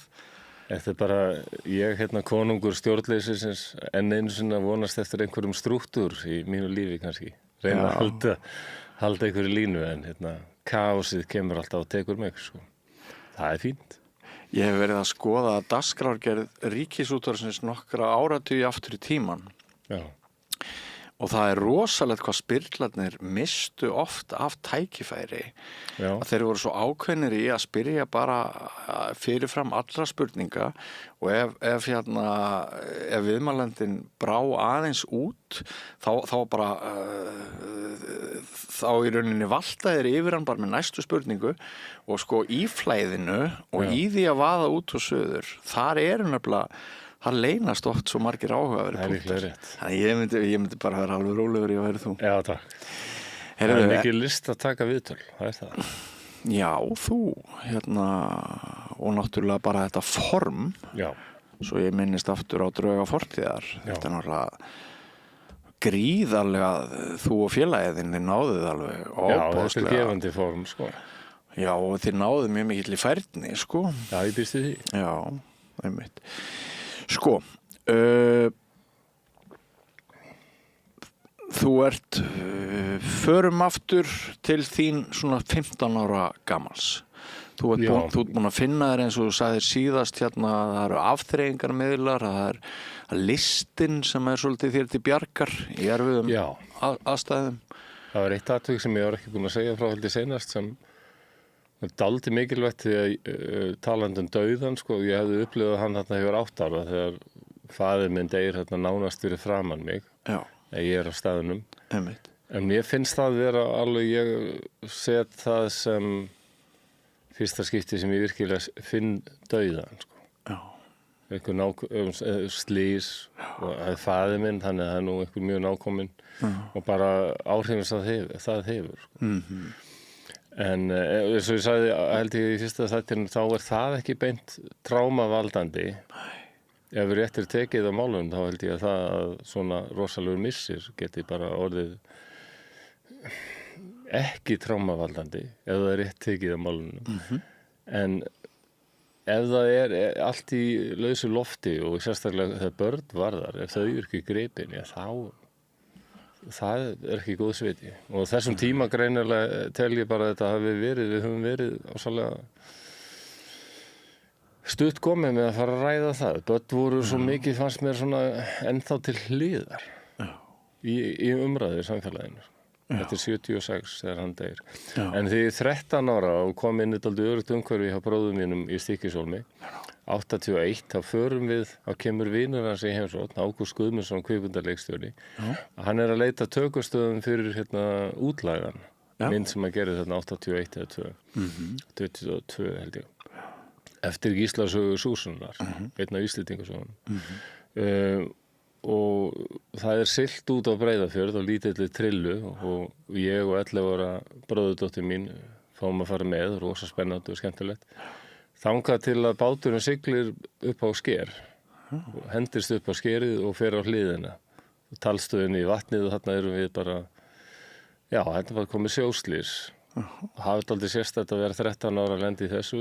Ágúst Guðmundsson, hann synti í land, 100-200 metra sund í 2 gráðu köldum straumhörðum sjó. Já.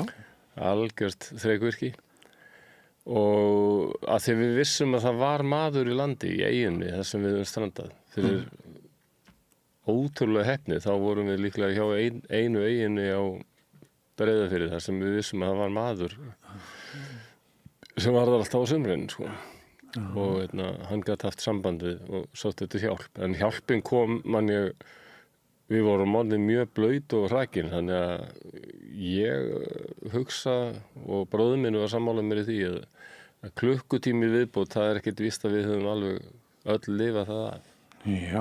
Þetta finnst mér í annarskiptið sem dauðinn kemur og ákveður ekki að taka mig. Já. Þannig að það var alveg svona, þetta lagðist ofan á trámað sem var fyrir. Já, ég skil. Þetta hefði djúpstæð áhrif á bróður minn líka. Já. Sem ég held að hafi fylgt honum alla ævi, sko. Einmitt. Lífsháskin getur samkvæmt því sem ég hef skoðað, hann getur líka verið sko pósitífur hvað það varðar að þá fer fólk að vega og meta hvort það geti gert betur og hvort það sé að lifa til einhvers, en það hefur ekkert jákvætt hlotist af þessu í þínum huga. Nei, þetta var svo sama sagan, sko, það var dálítið svona, meira svona gert gaman að þessu eins og ykkur ævintýri. Já. Og svo ekki talað þetta, sko. En ég veit að mennirnir sem kom að bjarga okkur, þeir voru dauðhræddir það að þeir þyrftu að draga sko barðslík upp úr köldu hafinu, sko. Já. Þannig að þetta er undirliggjandi gífurleg alvara. Já, einmitt. Sem ég held við séum oft að forðast við að tala bara með karlmennsku töktum og húmor. Algjörlega, sko. Engin spurning. Mér dettur það í hug. Alltaf þessum tíma þá var einhvern veginn. Nei. Og ég hitti nýlega sko frænku mína og við höfum eiginlega aldrei sest og talað bara þetta atvik, sko. En ég bað hann að gera það fyrir mig og bað hann að meta hvernig manstu eftir mér þarna og hún sagði ég hefði verið alveg svona þögull og svipriðalaus, meira minna. Það segir mér alveg, ég hef verið komin aftur í þessa varnaraðferð mína sem einhvern veginn að fara inn í höfuð á sjálfum mér. Bara loka mig af einhvern veginn. Það er oft sagt að ég sé þolinmóður. Get beðið á biðstofu læknis alveg heilengi, en ég gerir aldrei þetta bara. Fer svona inn í sjálfum mig, verið mjög introvert. Með eigin hugsunum. Ég skil þig, en þegar þú varst í þessum háska þarna, það var engin guð til þess að tala við og biðja hjálp eða hvað? Nei, sem er aldrei áhugavert þess að fjölskylda bróður mín sem er mjög trúið, hann var kaþólsk, þannig að það var farið í kirkju hverju sundi og ég með sér þjónaði fyrir altari í Stykkishólmi. Ég er alveg altari strengur, ég er aldrei ánægð með það. En nei, það var ekki mikið talað um hann þarna, minni mig. Nei.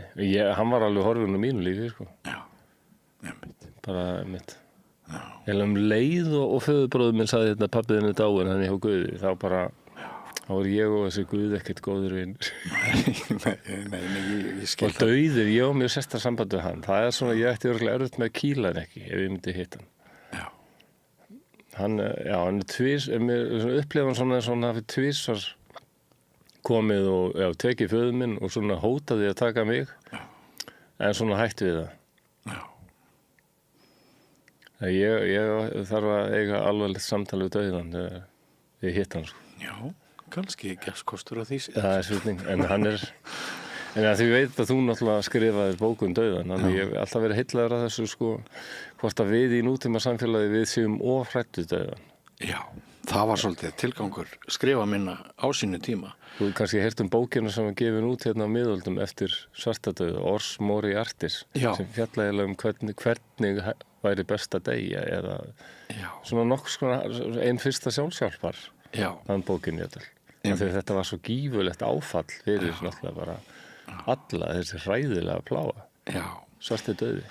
Ég mikið velti fyrir mér hvort við getum snúið hugsun okkar við. Ég er að vitna þarna í þýska heimspekinga og fleiri í bókinni það að dauðinn sé sem sagt normið og ekki til að óttast og við getum svona fært hugan bara aftur að norminu sem eru þessi skil og lífið sé sem sagt ævintýrið. Já. Og ef þú skilur hvað ég á við. Já. Og þannig að í stað þess að ellin vinni á okkur, að við færumst nær dauðanum, sem sagt með hverjum degi sem líður, þá setja hreingjöf. Þessi spurning hvort þú telur frá upphafspunkti til hins síðasta eða hvort þú hefur talninguna frá endapunktinum og fram.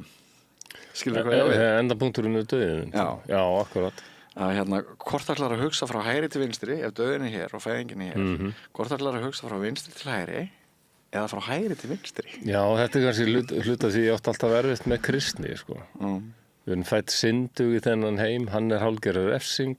En besti heimurinn er þegar við deyjum, en getum við verið vissum það? Ég er alls ekki að tala um það, Nei, þú ert ekki að tala um það? Nei, alls ekki. Ég er bara að tala um, að, það er bara eitt sem við vitum þegar við fæðumst, það er að við deyjum. Það er eina sem við vitum. Þá skulum við bara vinna með það. Já. Skilur hvað ég við? Þá meina að dauðinn er í rauninni svona öruggasti fastinn eða fyrirbærið í lífinu. Já. Við vitum að hann kemur. Já, og hvort ætlar að líta svo á að dagarnir séu að vinna á þér og færa þig og tíminn séu að vinna á þér og færa þig nær þessum frekar dapurlegu endalokum eða er gjöfin skilur þau fyrir hendi. Voru við tveir rosalega heppnir að vakna í morgun og það sem meira var að við komumst bara óstuddir fram úr rúminu og við gátum hugsað kannski einhverja glaðlegar hugsanir og fengið okkur gott kaffi og kannski einhver manneskja sem okkur þykir vænt og ekki síst ef maður kemst núna á það þroskastig að manni þykir vænt sjálfa sig. Ég veit ekki hvort við erum konið þangað. Mjög mikilvægt þroskastig, alveg rétt. Þú taldi að tala um kærleikan, þakklætið og minnka kannski óttan yfir höfuð. Já, ég er að tala um frekjuna sem að felst í því að ætla umsnúa fastanum, náttúruöflunum og þessu eina sem við vitum og hvernig það gerir þig hrættan og graman og snýr öllu við í rauninni sem kannski þyrfti ekki að vera. Þannig að þegar ég var búin að skrifa þessa bók, tala af allt fólkið, ég bæði tók í mörg viðtölu fólk sem hafði reynt dauðan á eigin skinni, ótímabæran dauða. Ég er ekki að tala um, ég minnst að tala um elli dauða, ég er mest að tala um ótímabæran dauða, sársaukafullan dauða. Tala við fólk sem missir börnin sín og það sem er náttúrulega það versta. og allt það og niðurstaðan var það einhvern veginn svo úr þessu öllu bursi frá kontentinu og hvernig það kom út fyrir augu almennings, ég legg ekki dóm á það, en mín eigin dauðarhæðsla minnkaði. Já. Og mitt eigið viðhorf gagnvart dauðanum varð jákvæðara. Já. Og það hafðist ekki án vinnu, það hafðist ekki án rannsóknar, það hafðist ekki án tíma og þetta kviknaði í brjálæðislegri sjálfsvorkun sko. Í COVID þegar ég var með 3 brotin fót og komst ekki fram úr mínu eigin rúmi og var meiri sem með flösku til þess að pissa í því að ég komst ekki fram á klósett. Skilurðu? Og þetta er svona enn eitt sem þú hefur aðeins komið inn á og við mögulega eftir að ræða betur, enn eitt sigurinn sem getur orðið þegar við liggjum í duftinu. Já. Að við þurfum kannski að komast í duftið, liggja í duftinu til þess að eiga kost á að lifa lífi sem er aðeins minni frekja og meiri líkur á. Það er til náttúrulega mjög sterkt meðal gett frekju. Það er auðmýkt. Já, akkurat, sko. Auðmýkt og þakklætið. Já. Þetta eru stórkostlega tilfinningar. Já, þakklætið er alveg eitthvað fyrirbæri sem ég vil gjarnan, mér stundum því tala fólk sem virkilega hefur spáð í þessu fyrirbæri, þakklætið. Það nálgist að nánast á okkur filosófískan máta. Ég kann ekki alveg að lýsa því en mér finnst eins og þetta sé eitthvað sem sé hægt að læra líka dálítið meira. Að vera þakklátur. Ég veit ekki. Þetta er voðalega mikil lærdómur. Já.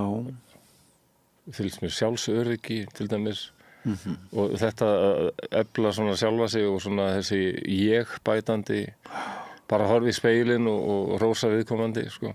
Þetta er vinna. Jú. Það er svo mikið af þessu sem er vinna. Þess að hamingja sé bara ákveðin vinna. Einmitt. En sko með þakklætið, mér finnst sko, þetta er mjúk tilfinning, hún er hlý, hún er mannbætandi, en hún er líka sko annarra náttúru, hún er líka svo rosalega vörn gegn áföllum og gegn hinnu illa og erfiða. Þannig að hún er bæði mjúk og svona svakalega öflugur skjöldur gegn alls konar vesinni. Ég trúi því nefnilega. Bara eins og heiðarleiki og auðmýkt, eins og ég líti á það. Já. Mér finnst í raun sko, ef þú hefur heiðarleika og auðmýkt svona í fyrsta sæti, það er valla að þú getur gert eitthvað vitlaust. Nei. Nánast. Ef þú hefur heiðarleikan og auðmýktina að leiðarljósi. Sko. Einmitt. Og maður nær alveg 15. Það leiðir þið bara réttan stað. Og maður nær alveg stundum 15 mínútum þannig. Já. Það er sem að segja. Þetta er alveg sko, vinna, á ensku myndi þetta kallast discipline. Þetta er svona... Já, einmitt. Það er góða punktur, sko. Já, hvað myndi það kallast á íslensku, sko? Þetta er svona... Já. Jú, þetta er lært. Já. Þetta er svona lærð andleg iðn, eiginlega. Það líka tengist þessu sem ég var að tala dauðan. Að ef þú ætlar aldrei að hugleiða hann, eða þú ætlar að stinga honum undir stól, eða þú ætlar að láta hann taka því í bólinu, þá mun þér kannski ekkert ganga svo rosalega vel að sætta þig við hann, sko. Nei. Þannig að þetta er æfing, einmitt, þetta er ægi. Þetta er, þú þarft að setja tíma í þetta. Ég talaði við eina konu sem var næstuð í dáin og þurfti að útskýra þetta allt fyrir börnunum sínum, ungum, og hún vil meina það að dauðin eigi að vera á námskrá í grunnskóla. Og það myndi minnka óttann við hann. Skilurðu? Já. En við erum ekki öll komið þangað. Nei, ég get ímyndað mér að þetta myndi valda einhverju umróti ef þetta er lagt fram, sko. Fara að kenna krökkum dauðan, sko. Já. Einmitt. En þau verða bara þunglind og eitthvað svoleiðis. Það er það sem fólk segir, en það er að gera þetta varlega líka. Börn taka samt sko hugmyndum dauðan í sjálfu sér að mörguleiti með öðrum og þroskaðri hætti nákvæmlega eins og þú segir, ef þau fá rétt viðmót, ef þau fá rétta aðstoð. Já. Það er barnið er náttúrulega ótrúlega fullkomið birtingarform lífsins, sko. Já, ef allt í lagi. Og framheilin bara taka miklum framförum hvern einasta dag, sko. Það strax, og þau eru svo fljótt byrjuð að sko vega og meta og spá í hlutunum. Já. Þannig að, já. En sko... Ég myndi gætna líka vilja að heimspeki tekin aðeins meira fyrir bara fyrr. Sammála og umræðum dygðir. Já. Allt þetta. Já. En Flósi, þú ert mjög góður gítarleikari. Ég er alveg ágættur, já. Já, þú ert mjög góður gítarleikari. Þú ert búin að vera í hljómsveitum sem að hafa verið heimsfrægar. Þú hefur lifað lífi sem að ekkert margir lifa. Heimsfrægar. Já, ég held að. Þú ert núna kannski á einhverjum hátindi þið í ham með apparat að sko tónleikarnir ykkar fyrir þar síðustu helgi. Vinir mínir, því miður komst ég ekki, en vinir mínir sem voru þarna, þeir segja bara þetta er eitt af flottasta sem ég hef orðið vitni. Já, það er við bröðin sem við erum að fá. Já, og mér langar... Það er ekki að biðja neitt meira, held ég. Mér langar aðeins að fá að vita hvernig náðurðu að beisla mótlætið í lífinu til þess að setja tíma og æfingar í það sem fleytti þér á þennan stað? Já, þetta er mögnuð spurning. Það fyrsta sem ég dettur í hug er bara að tónlist er svo mikilvæg. Hún er alveg eitt helsta aflið sem mér finnst að hafi virkilega bjargað bara geðheilsu minni á sínum tíma, bara þegar ég var barn. Og margar aðra listar, en það var mikil myndlist í minni familju. Ég fann þetta líka í myndlist og leiklist í minni familju líka. Þannig að í fjölskylda mín tengdist til dæmis Þjóðleikhúsinu og leikfélagi Akureyrar dálítið, þannig að ég var mikið í leikhúsinu. En tónlist einhvern veginn, mér finnst stundum eins og þetta sé bara eitt fiskabúr og það sé fullt af fallegum skrautfiskum sem eru hinnar ýmsu listgreinar, en tónlistin er vatnið sjálft. Það er einhvern veginn þannig sem ég sé þessa listgrein. Og hún hefur bara alla tíð verið. Ég veit það bara, ég verð að setja hana alltaf í fyrsta sæti ef hún biður það. Ég veit ekki hvort ég er að svara þessu alveg ræðilega, sko, spurðu það bara. En hvað varstu gamall? Hvenær fórstu að setja þann tíma í tónlistina? Bara spila, æfa þig á gítarinn, hugsa músík, praktísera æfingar, Já, það var sem hlýtur að vera forsenda þess að menn nái á þann stað sem þú náð.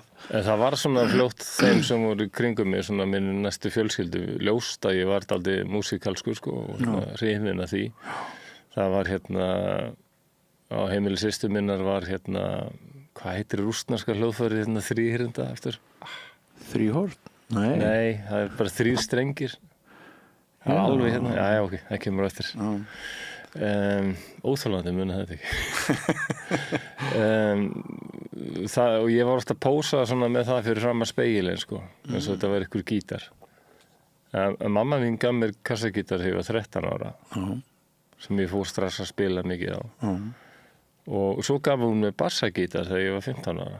Ég á mömmu mikið að þakka hvað var það tónlistarlegt, sko. Hún elskaði tónlist. Það hefur örugglega verið líka svona dálítið flóttaleið hjá henni, sko. Elskaði sérstaklega dans. Já.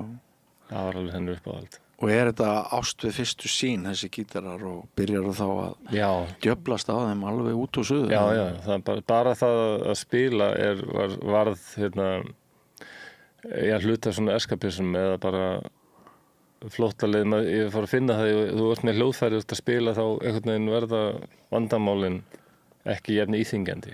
Nei. Það er búið að leggja þig í einelti, er það ekki þannig? Jú, ég upplifði það frekar snemma, svona stutt eftir að pabbi deyr, svona 8, 9, 10 ára kannski. En svo svona bara eins og oft fólk sem lendir í áföllum gerir, það finnur einhverja leiðir til þess að verja sig. Og ég verð svona hávaxinn og dimmrættaður og finn það bara að krakkar sem áður fyrir voru kannski dálítið til í að fara að stríða mér voru aðeins meira hikandi við en ég bara gekkst aldrei upp í þessari persónu, verða bara dálítið svona að fara að hlusta punk og rock og verða dálítið svona röff típa. Og tónlistin strax orðið hann svona 13-14 ára. Já, tónlistin verður þitt vopn. Já, raun og eitthvað svona identity, sko. Punkið, ég bara að vera punkari, sko.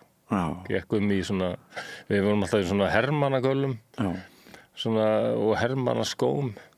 Hverju íslenski rúlingar sem litu út eins og heimilislausir fyrir hermenn og Víetnam, strætum bandarískar stórborgar og svona vorum alltaf teiknum síðan hljómsveitar nöfn á þessa grænu hermenna eitthvað, minn var allur útkrotaður, sko. Og þetta var svona búningur, þetta var maður komin í ákveðin búning og komin í ákveðin svona teimi. Já, einmitt, þú tilheyrir einhverjum gæjum með þér. Jú, það er nú talað það Rómúlus og Remus og fyrsta fólki sem stofnaði Róm, þetta var fólk sem hafði verið rakið frá eigin ættfólki, sko. Og ertu á þessum tíma búin að hitta einhverja af þeim strákum sem eru að spila með þér í Ham í dag? Það gerist fljótlega, já. Þeir byggu nú allavega Ævar Ísberg sem var trommari, hann var alveg æskuði vinur minn, við kynntumst mjög snemma, hann var trommuleikari. Og ég man að það var hann sem hringdi í mig og sagði þú verður að koma á tónleika sem við erum að halda, þetta er alveg eitthvað sem þú fílar. Það reyndist alveg hárrétt. Ég var alveg grjótarður hamaðurinn strax sko leið og ég heyrði það hefur ekkert breyst. Ég held að ef ég væri ekki í ljóstinni þá var þetta mín uppáhalds íslenska hljómsveit alveg án nokkur svafa. Og við hinn heppin. Já, ég vona það. En mér finnst það alveg rosalega forréttindi að vera í þessu bandi, mér finnst það. Byrjarðu að drekka mikið brennivín þegar þið færið að spila og svona og túra og gigga og jafnvel æfa? Já, guð. Já.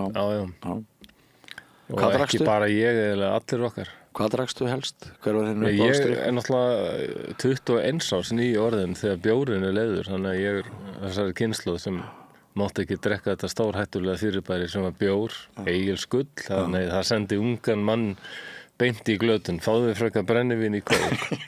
Ég ólst samstöð upp við þetta. Íslensk viska. Já, þetta bjórbann, sko, ég veit. Hvað finnst íslensku þjóðinu þetta bjórbann í dag? Er þetta ekki eitthvað sem við horfum á og hristum bara hausinn yfir? Jú, en maður er samt svolítið skotin í því að á þessum tíma vorum við raunverulega með sérstöður. Við vorum raunverulega aðeins öðruvísi heldur en aðra þjóðir. Já. Og það er smá saknaðarblæri í mínu hjarta hvað öll íslenska serviskan er svona hægt að finnast út. Jú. Við erum bara að verða eins og allir aðeins. Ég er alveg tekindi það. Er það ekki? Jú, alveg. Já. En sko, þannig að bjórin er svona, já, hann er náttúrulega góður, hann er ekki það áfengur, hann bara svona getur slegið aðeins á kvíða og líka sett mann í stuð og svo þarf maður kannski eitthvað svona upper með, þurftur ekki eitthvað sterkt svona líka, skot eða? Jú, ég drakk bara allt, sko, en það var aðalega út af þessum áhrifum, sko. Já. Ég ætla að drakk fyrst þegar ég var eitthvað 11 ára, þá fann ég strax bara þetta er eitthvað sem ég þarf að komast í aftur, af því að ég hef bara aldrei fundið eitthvað sem let mér líða svona vel. Leið eins og ég væri eðlilegur drengur eða eitthvað. Ég held ég að vita það strax bara 9, 10, 11 ára að líf mitt og það sem ég hefði lent í væri kannski ekki alveg fyllilega eðlilegt. Og svona mér fannst ég ekki tilheyra. Mér fannst ég ekki verið í eðlilegri fjölskyldu. Svo saman fer ég að uppgöta þessar svoköldu eðlilegu fjölskyldur í kringum mig, þær eru kannski ekkert svo eðlilegar. Nákvæmlega. Og það er, og endanum er ég bara sem unglingur eiginlega farin að efast þetta orð eðlilegt. Hvað er eðlilegt? Þegar ég var ungur þá var farið að tala eins opin, svona meira opinskátt samkynhneigð, sko. Og það voru alltaf miklar umræður meðal okkar krakkan það, sko. Og það var, maður heyrði alltaf þetta er ekki eðlilegt. En hvað er eðlilegt? Hvað er eðlilegt að keyra í 700 kílóa stálskrimsli út á Keflavíkurflugvelli og setjast upp í ennþá meira stálskrimsli og vera í 36.000 fetum og samt ennþá á netinu. Ég meina, er það eðlilegt? Nei. Við erum 100 ára aftur í tíma og segðum einhverjum frá þessu, myndi allir segja þetta er nú ekki eðlilegt. Við þekkjum þetta ekki. En að förum varlega að nota þetta orðið eðlilegt. Ég er bara normal er eitthvað orð sem, ég veit að Albert Camus heimspekingur sem ég held mikið upp á, hann var ekki hrifinn af þessu orði. Og normal. Þetta er bara glötuð skilgreining. Þetta er góð punktur. En að því ég er svo forvitin að heyra sko, hvað maður segja, glímu neyslusögunar og andlegs umróts. Já. og hvernig maður sko heldur að áfengið sé manni til bjargar eða einhver önnur fíknefni og jafnvel að margir lýsa því að þeir hafa átt mörg góð ár, mismörg en þetta hafi verið kraftverkalyf í ákveðin tíma en svo bara byrjar það að taka meira heldur en það gefur og þá sko þessi leit að þessi örvænting sem fylgir hjá mörgum að þetta hlýtur að koma aftur og það getur verið svo erfitt að hætta, það getur verið svo erfitt að sleppa, það getur verið svo erfitt að hætta að drekka eða hætta að dópa vegna þess að það eitthvað í hausnum á þess sem segir jú, þarna varði ég hamingjusamast þarna lausnin mín hvað varst til dæmis búin að vera að drekka lengi þegar þér fannst að það fóru svona koma þegar áfengið fór jafnvel að taka meira en það gaf þér Það einhvern tímann bara skömmu ég verð pabbi til dæmis 24 ára og eignast í barn og svona 22-23 þá ég alveg farin að finna að þetta bara orðið vandamál og hafði verið alveg öll mín unglingsári, ég drakk gífurlega mikið sko. Það einustu helgi við gat og helgardrykkjumaður en helst báða dagana og mikið mögulegt það bara. Í hvaða framhaldsskóla fórstu aftur? Ég menntaskólann í Kópavogi en ég flosnaði upp úr honum, stóð undir nafni og svo var ég svona að reyna að bæta við mig stúdentsprófið, fór í öldungadeildinni MH og var í fjölbrautaskólanum í Ármúla tímabili en ég kláraði aldrei stúdentsprófið samt tókst mér að komast í háskólanum síðan tíma sem auðma mér þar inn sem var mikil blessun það var blessu danskan sem kom mér inn í hann ég var metinn sem hæfur til að nema dönsku í Háskóla Íslands en svo var ég búin með 1 ár í því og svona langaði að skipta og þá var mér tjáð það að þegar þú varst búin með 1 ár í háskóla þá þarf maður kannski ekki að hafa svo mikil áhyggjur af þessu stúdentsprófi lengur mér tókst að véla mig dálítið inn í sagnfræðina mjög gott þennan máta En þú þú nefnir töluna þú 24, þú orðin pabbi og þá ertu komin á eitthvað blindskeri eða hvað Ég var alltaf með, eins og ég sagði kannski í síðasta þættinum að þá var ég alltaf að reyna að leita einmitt þetta normal sem við erum að tala hérna. Það hlaut að vera eignast börn, eignast konu, eignast hús og verða bara dálítið svona nýtur þjóðfélagssegn. Mér langaði að reyna það. Og ég var komin bara ansið langt með það, hættur að drekka og mér fannst ég vera að gera allt rétt. Eignast börn og bara hugsaði bara ágætlega þau og þetta var ekkit slæmt líf. En þarna fer ég að finna að það eitthvað að mér. Ég get ekki orðið ánæður sko. Og þrátt fyrir ég væri hættur að drekka þá var alltaf vaxandi vanlíðan. Hvernig fórstu að þið hætti að drekka? Fórstu meðferð? Ég fór í meðferð sko, alveg heila meðferð. Ég man að vinur minn vann upp á geðdeild á Landspítalann og ég hringdi í hann og ég fór með þessu upp á Landspítal til að hitta hann að ég var svo úrkula vonar eitthvað. Hann hafði farið í meðferð eitthvað ári áður. Og ég kom mér að segja bara hérna á nætuvakt á geðdeild sko, en ég hefði nú unnið þarna þannig að mér var það leitt það og satt bara að spjalla við hann í klukkutíma eða eitthvað. Og hann keyrði mig síðan upp og ég fór alveg í fulla meðferð. Og þú fórst í sloppaprógrammið? Já. Það var frábært. Það gerði mér mjög gott. Alveg frábært sko. En þar varð svo sem smá að því að þegar margir sögðu sko, ég satt þarna inn á Vogi og ég var teiknaður upp á töflu, segja svo margir, ég var það ekki. Ég var einn af þeim sem var ekki teiknaður upp á töflu. Þarna var verið að lýsa dálítið svona þessum klassíska alkohólista sem er kannski ágætur heimilisfæðir og fjölskyldufæðir en leiðan drekkur þá hann svona sé sko andsetin. Af einhverju bara eins og Egill Skallagrímsson sem kom inn í viðkomandi og það eru bara eyðileggingar og ælt á fólk og bara brotið og bramlað og bara einhver hryllingur. Ég var ekki þannig. Þannig að ég man að þegar Gabor Mate kom fyrst fram svona 2013 verða umræðu hann hér, veistu, hann hérna kanadískur læknir og mjög leiðandi svona í allri umræðum áföll og mikil frumkvöðl sko. En hann sem sagt fór að tala að það væri eitthvað þarna undan fíkninni. Fíknin afleiðing. Því ég tengdi strax við það. Og það engin ef í mínum huga, þannig það hjá mér. Kannski það ekki þannig hjá öllum sko. Áföllin leiddu á sér fíknina. Breytir því ekki samt að ég fékk rosalega mikið frá aðstandstökunum og geri ennþá sko. Hefur aldrei þurft að drekka eftir þennan tíma? Jú, ég fjall eftir svona 7,5 ár, þannig kannski 99 eða eitthvað svo leiðis. Lengi? Lengi þá eða? Já, svona 10 ár var ég virkur alki, sko. Ertu þá í svona limbói, einhverstaðar mitt og millesra heim að þú veist að það mögulega betri veröld en hinum meginn, þið langar þangað en þú kemst ekki? Þú ert að meina áður en ég fell? Nei, ég meina eftir útfallin, sko. Af því að ég átti svona skeið, ég fjall eftir 9 ár og þá lenti ég sko eiginlega í meiri óróleika heldur en ofta áður. Þá ég í limbóinu og mér langar aftur heim í samtökin og til þess að á henni og ég fer þangað en það bara skilar engu, sko, ég get það ekki. Já, þetta er áhugavert. Já, og það eiginlega sko, þá maður búinn að gefast upp gagnvart því að maður geti drukkið áfengi með sómasamlega og maður ætti ekki satt. Já. Þannig að það eiginlega engin stund sem maður getur selt sér að það sé eitthvað viti í þessu. Nei, það er alveg rétt. Þannig að ég upplifði það hjá mér sem svona limbo tíma, bondan, forgarð helvítis. Ég upplifði rosalega léttið því ég fjall. Já, mér fannst það bara sennilega því að það var búið hlaðast upp einhver spenna. Já, það alveg, ég var líklega bara á því sem kallast að vera á hnefanum.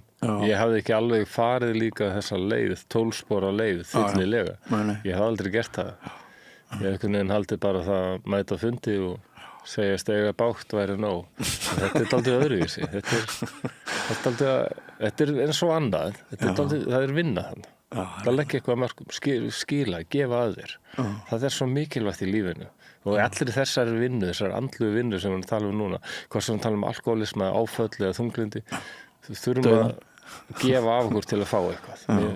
Það er alveg líkilatriði, sko. Ég skil þig. Ég var kannski líkilega ekkert að gefa nóg að mér, sko. En varstu funksjónal þessi síðustu 10 ár sem þú drekkur?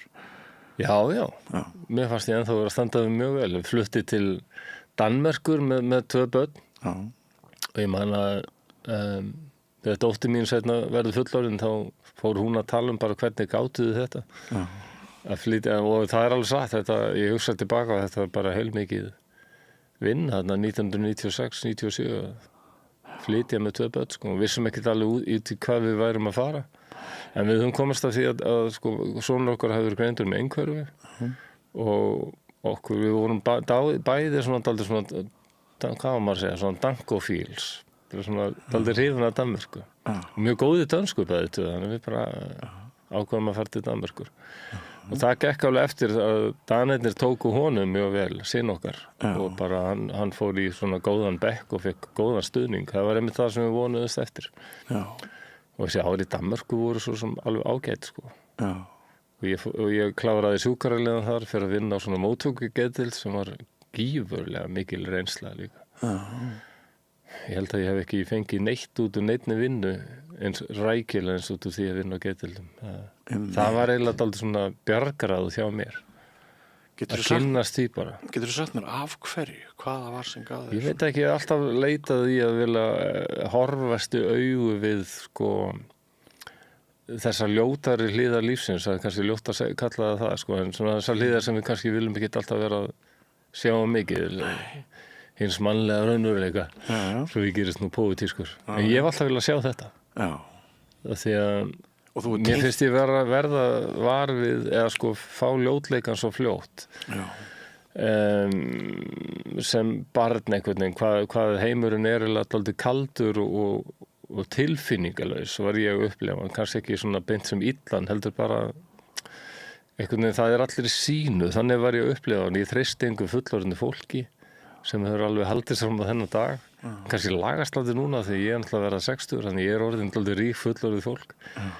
Og allt fólk sem er yngri ég treysti þeim miklu betur. Þannig að þetta verður alltaf betra með aldrin. En já, mér fannst ég að standa mig vel. Samt var ég ægilega, ég fór að þróa með mér aðra fíkn sem var bara í tölvuleiki. Það var svona flótaleiðin hjá mér. Gífurlega byrja að reykja aftur og endanum bara gefst ég upp og kaupið með bjór. Og það var alveg sama tilfinningin sem kom yfir mig þá. Ég hef kannski verið 31 þegar þetta var. Sama tilfinningin og 20 árum áður og þegar ég var 11 ára. Bara þannig það komið. Þetta svarið, það ekkert sem jafnast á við þetta. Nei. Var ég líka gott að búa í Danmörku? Þeir nú líka glaðagakvar því að menn séu að fá sér öl frá móti kvölds og hann ekki mikill samfélagslegu þrýstingur á mann að hætta að drekka. Nei, mér fannst svona Ísland vera eiginlega undan þegar komað umræðum alkoholisma. Já. Þegar komað dönum, en Danir voru langt undan okkur þegar komað umræðum þunglindi. Já. Það var alveg einhvern veginn ekki sama tabúið það. Aha, einmitt. Þannig og það í Danmörku sem ég alveg bara að gefast upp og þá út af því að þetta samfélag bara aldrei frábært. Mér fannst gott að búa í Danmörku, sko. Þá bara rámpaði inn á bæjarskrifstofur og fekk að tala við einhvern sálfræðing og hún segir bara að þú fellur alveg, það sem þú ert innflytandi, þá fellur þú alveg í ákveðin svona, þú skilið ákveðin réttindi. Og þar á meðal 10 frálsa sálfræðitíma. Frábært. Ég var að nýta mér hérna réttindi sem yfirleitt Íranir eða Tyrkir voru aðalega nýta. Og meira fekk að sækja þarna skóla að því ég hætti vinnunni, með leið svo illa vinnunni.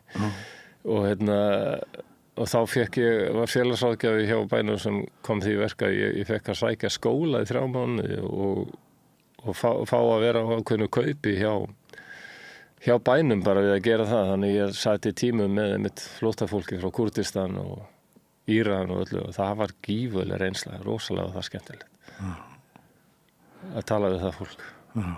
En já, en svo byrjaði ég að drekka hérna og hjónabandið flosnar upp úr því. Hún fer til Íslands held ég kringum árið 2000 með börnin og ég einn heima eftir Danmörku. Þá náttúrulega jókst neyslan alveg allan helming, sko. Og þarna var amfetamín aldrei komið inn í líka, sko. Ég notaði það nú aðalega til að geta haldið áfram drykkjuna því að þetta er náttúrulega óbáslega örvandi efni og þú er búin að drekka lengi og orðin var svolítið slompaður, þá hægt að taka amfetamín og þú ferð aldrei aftur á byrjunarreit. Þú getur haldið áfram að drekka, þetta er hræðilegt efni. Þetta reynir svo óbáslega á líkamann að það er bara merkilegt að þessi blessuðu líffæri okkar sem ég hef alltaf meira og meira álit á eftir því sem verða eldri. Hjartað svona skuli bara þola þetta. Já. Þú kaupir þér framhaldslíf en það kostar sitt. Já. Og sko þreytan sem ég séði í fólki sem að koma niður á virkilega svona amfetamín, kókaín, rúsi, það getur við alltaf talað af því að það er bara mikil áreynsla. Þetta er svakalegt, sko. Líkaminn er alveg búinn, sko. Já. Og bara svo við rifjum það, bara þessi neysla, hún er öll tengd því að þið líður ekki nógu vel. Já. Það er bara alveg, já. Kemurðu svo heim til Íslands aftur með skottið á milli lappanna eða? Já, ætlaðum ekki alveg að segja það. Mér fannst ég vera á algjörum, þarna var ég að drekka og ég er bara rosalega týndur, rúmlega 30 eitthvað. Og við taka bara ár hérna heima þar sem ég er að vinna, til dæmis vaktavinnu og geðdeild og er að reyna að vera helgarpabbi, þannig að ég er að vinna aðra helgina og með börnum mín hina og þetta er náttúrulega láglauna starfi og ég er svona komin á svartan lista, get ekki tekið lán, þetta var ömurlegur tími, öllu leyti. Svona 10-15 ár, þar sem ég er bara svona velkjast í reiðileysi, sko. Og finnur svona í vaxandi mæli fyrir svona stimplunar áhrifum, samfélagið er að stimplaði, það er erfitt fyrir þig að fá bankalán, þú ert komin á svona einhvern vanskilalista og þú ert að bera þig sama við aðra og sjá það er ekkert harla gott sá samanburður. Já, þarna verður sjálfsniðurrifið alveg hryllilegt, sko, bara sjálfshatrið alveg fer í hæstu hæðir, sko. Hvernig komst þú út úr þessu? Ég veit það ekki. Ég vil læsta svarið. Ég var heppinn. Ég fekk hérna arf á sínum tíma en ég skuldaði rosalega meðlaskuldir. og gat borgað mikið af því upp en svo líka þegar ég hætti að drekka, þá breytist rosalega mikið. Já. Þá fer svona sjálfsálitið fer strax að hækka. Og í seinna skipti sem maður hættir að drekka, það heldur enn það bindindi. Já, það gerir það. Þannig að það eru komin 16 ár núna og 4 mánuður eitthvað svo leiðis. Frábært. Sami rúndur og síðast fórstu bara í meðferðin og... Nei, ég fór bara í beint í aðstandingin sinni. Já. Og og var það ekkert mál fyrir þig? Alvöru. Hún var svona eins og talaður ég kom hérna bara inn og sagði ég ætla ekki að þykjast vita neitt. Nei. Ég ætla ekki að fara inn sérleiðir, ég bara vil taka leiðbyrningum. Þá gekk það upp. Það er þessi bot sem að menn tala sem alanón fólk hatar að heyrum. Stundum. Ekki nú... Fólk þurfa alltaf að finna sem bot. Ekki nú skemmtilega þegar þið segja við manna góðir hlutir gerist hægt, maður vil nú að það gerist hratt. Já, þeir gerast nú merkilega hratt. Hjá þér? Já, mér fannst það. Já, mér fannst bara að ég var búin að vera edrú í 3-4 mánuði. Mér leið svo miklu betur. Já. Og þessi tilfinning, þú ert að gera eitthvað rétt. Þetta er rétt skref. Hún var fljótt komin. Og ég tel að ef þú ert að taka réttu skrefin á þessari leið, þá áttu alveg að fá þetta. Já. Það meira sér aðbókinu ákveðin loforð. Það er alveg ástæði fyrir því að þegar þau gangast upp, sko. Ef þú ferð þessa leið, þá finnur að þetta gerist og það finnst mér ganga upp, sko. Þannig að mér finnst alveg þrátt fyrir að ég sé ekki þessi klassíski alki. Ég svona áfengisnotkun mín og misnotkun var afleiðing af mínum áföllum. Þá var ég alveg búinn að mynda það mikið, sko, obsession, svona þráhyggju gagnvart þessu efni og þannig að ég sé mig alveg sem alkoholista þannig sé. En ég var aldrei ósáttur við, mér fannst hvernig S.A.A. Þau með ákveðna skilgreiningu á alkoholista sem örugglega passar við allt fólk. Ég veit ekki hvort það passar við alla og með stundum við séum varasamt að við séum að setja okkur öll í einhverja kassa eða búninga eða svona einhverja svona stimpla. Við erum svo alls konar. Þetta svo mikið spektrum eitthvað. Já, ég held að þetta sé mjög góð pæling hjá þér. Ég held að þetta hafi verið, sko, áður fyrr. Við vorum að svona reyna að búa til mjög einfaldar lausnir yfir mjög flókin veruleika. Já. Kannski þá skilvirkni, kannski flókið að vera með hópmeðferð sem gengur út á að hver og einn sé nú bara þurfa að fljúga eins og hann fiðraður, sko. Já. Getur þetta ekki verið eitthvað svona íslenska vertíðar hérna skilvirknin bara að einfalda hlutina? Það gæti verið, það nú sterkt í okkar þetta síldartorfu heilkenni. Já. Ég svolítið hrifinn af þeim sem segja núna, fræðimenn, læknar og svona, að það sé kannski best að líta á alkohólisma sem stundum og oft tengdan áföllum, en ekki bara. Nei. Genetíkin náttúrulega er mjög ráðandi og svo líka bara eins og hefur verið í seinni tíð með fullorðið fólk á Íslandi sem að bara ávinnur sér einhvern veginn alkohólisma hægt og rólega með því að hætta að vinna, byrja að fá sér og svo bara komið í bullandi vandræði. Já, og þetta getur tekið á sig alls konar form. Ég held það. Er ekki best að vera bara opinn fyrir því?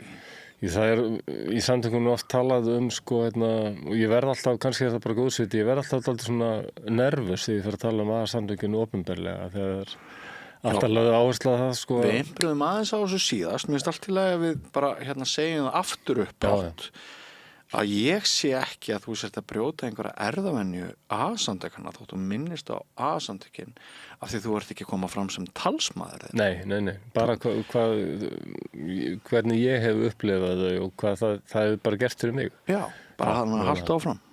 Þetta tengist bara ástmín á þessum samtökum, ég er alveg fullur virðingar gagnvart þeim. Og maður vil hjálpa öðrum með að benda þeim á að það eru líka bara alls konar vistaverur ólíkar innan aðsamtökana. Já, það er það.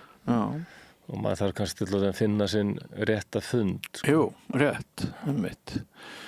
Já, en sko... Og þá erum við náttúrulega lúksusum hér á Íslandi, minnst Ísland er svo framalega. Ef það er eitthvað sem heitir A-fræði, við alltaf fundið það, munurinn á til dæmis hinum Skandinavíulöndunum, hérna eru margir, þú getur valið 100 fundi bara á dag. og á internetinu og allstæði, það er ekkert málekvöldin að komast í sambandi við aðstandingun í Íslandi. Og hugsaði farvegin fyrir alla fullorðnu kallana sem voru aldrei þannig upp að þeir þurfu alltaf að berja af sér áföllin og mega ekki tala tilfinningar og alltaf. Hugsaði farvegin. Já. Að þeir geta rotta sér saman á einhverjum affundi sem það sem minnst talað brennivíni eða alkoholisma bara til að opna sig daglegar áskoranir og fengið að vera þeir sjálfur. Já. Með einhverjum svona jafningum sem hlusta og enginn að dæma.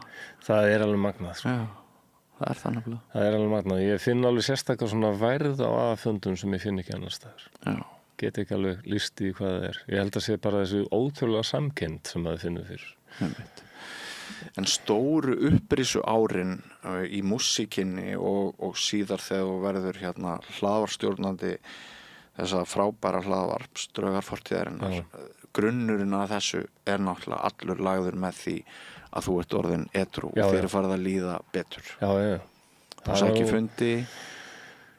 Já, en fyrst og fremst var það, ég var nú aðalega að missa vitið, frekar en að missa stjórn á dykkinu. Svo er það. Það var stærsta málið. Já, dauðahugsanirnar voru rosalegar. Þá er ég svona í kringum fertugt. Já. Þá er ég komin á svo endapunkt aftur og er lagðurinn á geðdeild og farin að mér svo komin í það að skera sjálfan mig og nota róandi líf og örvandi samhliða því að drekka og var alveg að missa tökin. Ég leit bara í speilin og sá 41 árs gamla mann sem var bara söstum lista allstaðar og mér fannst þessi maður hafa svona kastað lífi sínu gjörsamlega á glæ og ætti enga framtíð. Og þetta var bara sterk tilfinning, svona kvoldist yfir mig. Þú ert bara dæmdur maður, þessi rosalega tilfinning. Getur þetta útskýra fyrir mér af hverju maður sker sig í þessum aðstæðum? Já, ég man vel eftir því ég gerði það. Ég hafði unnið svo lengi á geðdeild og móttöku geðdeildum þar sem var mikið aksjónalæti. En ég hafði alveg séð fólk skera sig og reyna að taka sitt líf áður og hafði alveg þurft að þurrka upp blóð sem er alveg hræðilegt efni. Það verður svo klístrað og fyrir að lykta illa svo hljótt. Það er alveg, ég hef aldrei skilið þennan vampýrurómans í nútíma þessum einhverju svona ofsalega fallegir kallmennar drekka blóð úr hálsinum og fallegri konu. Minnst þetta bara viðbjóður. Að ég veit að fyrir mér er blóð bara ofsalegur óþverri. Ég þurfti að þurrka mikið upp og vinna þar og þar kynntist ég fólki sem var stundum í þessu og ég var að spyrja þau af hverju gerur þetta, af hverju ertu að skera þig og ég man alltaf eftir því að það var ein yndisleg stúlka sem sagði að því að líkamlegi sásökin hann hrekur burt hann andlega og er bara þægilegur í samanburði. Og einhvern tímann var ég í óbóðslegu kvíðakasti bara heima hjá mér, svona ofandaði og svona grét með einhverjum ekkasogum og var svona, bara þarna er ég alveg að gefast upp, og greip þarna einhver dúkarhníf og bara prófaði bara að gera þetta og fann bara að þetta er rétt.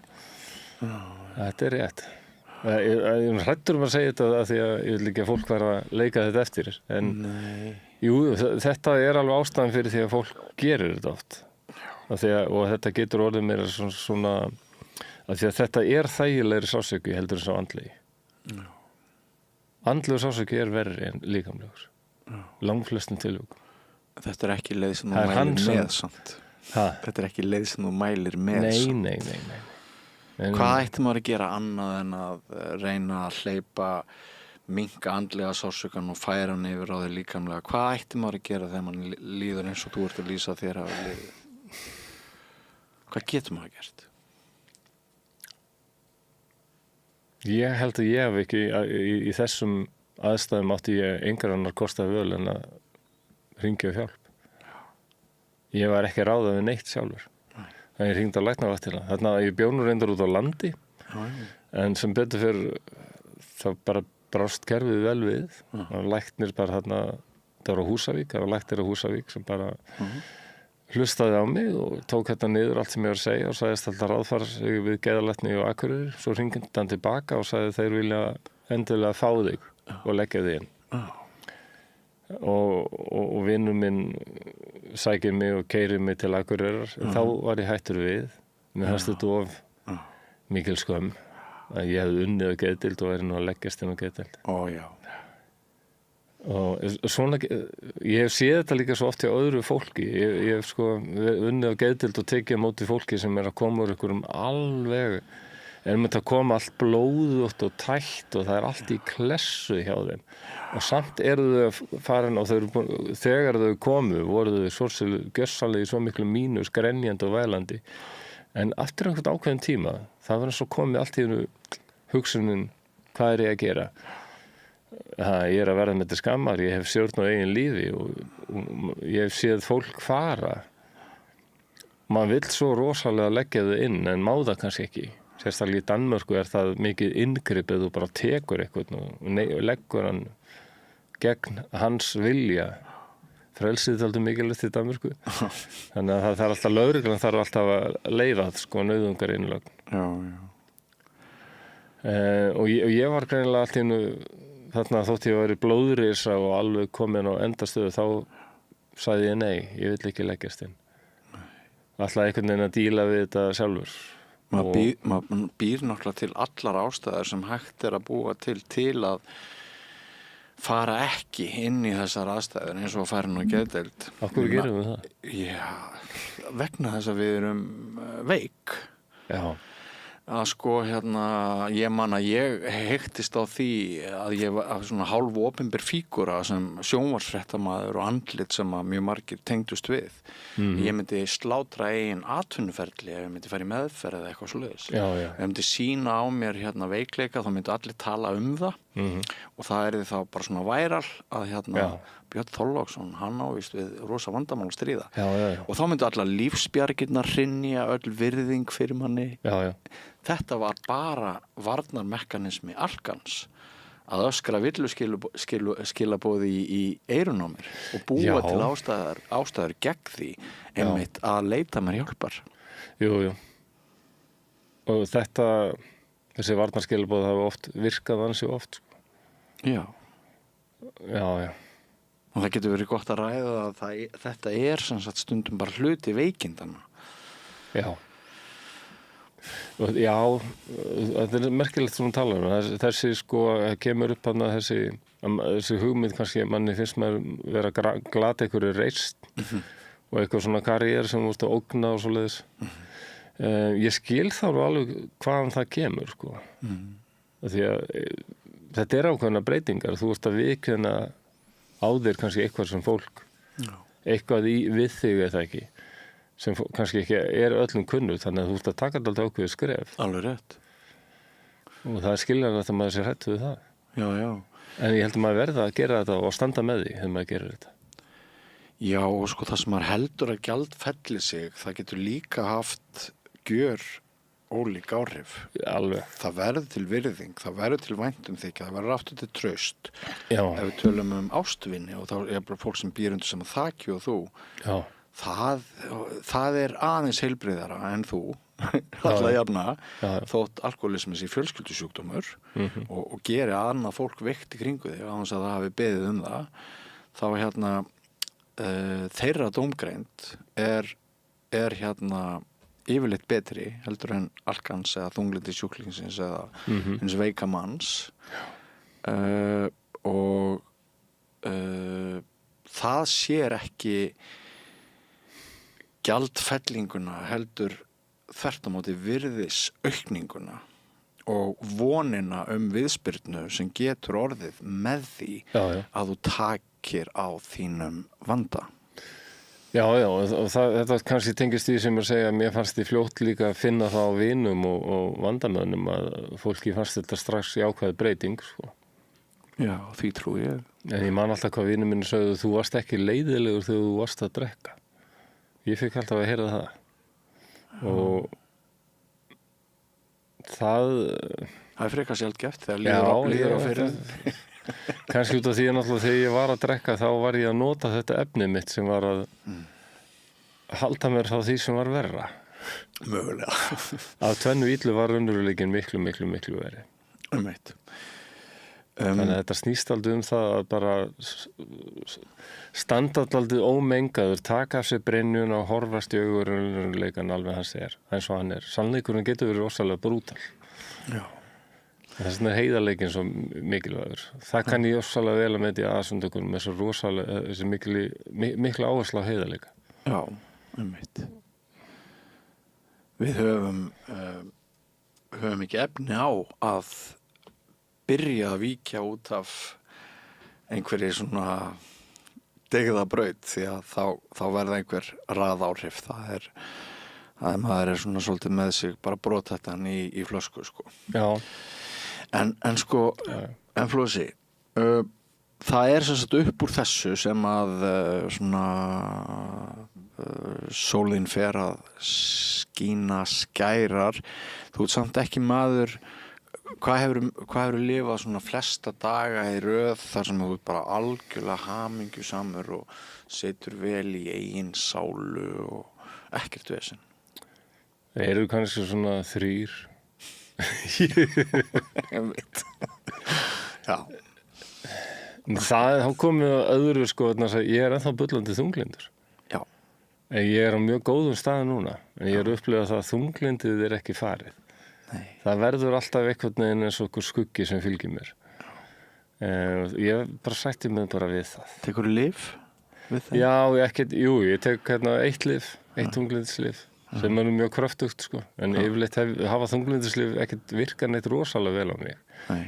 Ágætlega, svona, þau stilla svona af hæðir og læðir. Þau kannski búa til botn og þak, finnst mér oft. Já. Þannig að þú getur ekki farið of djúpt einhvern veginn.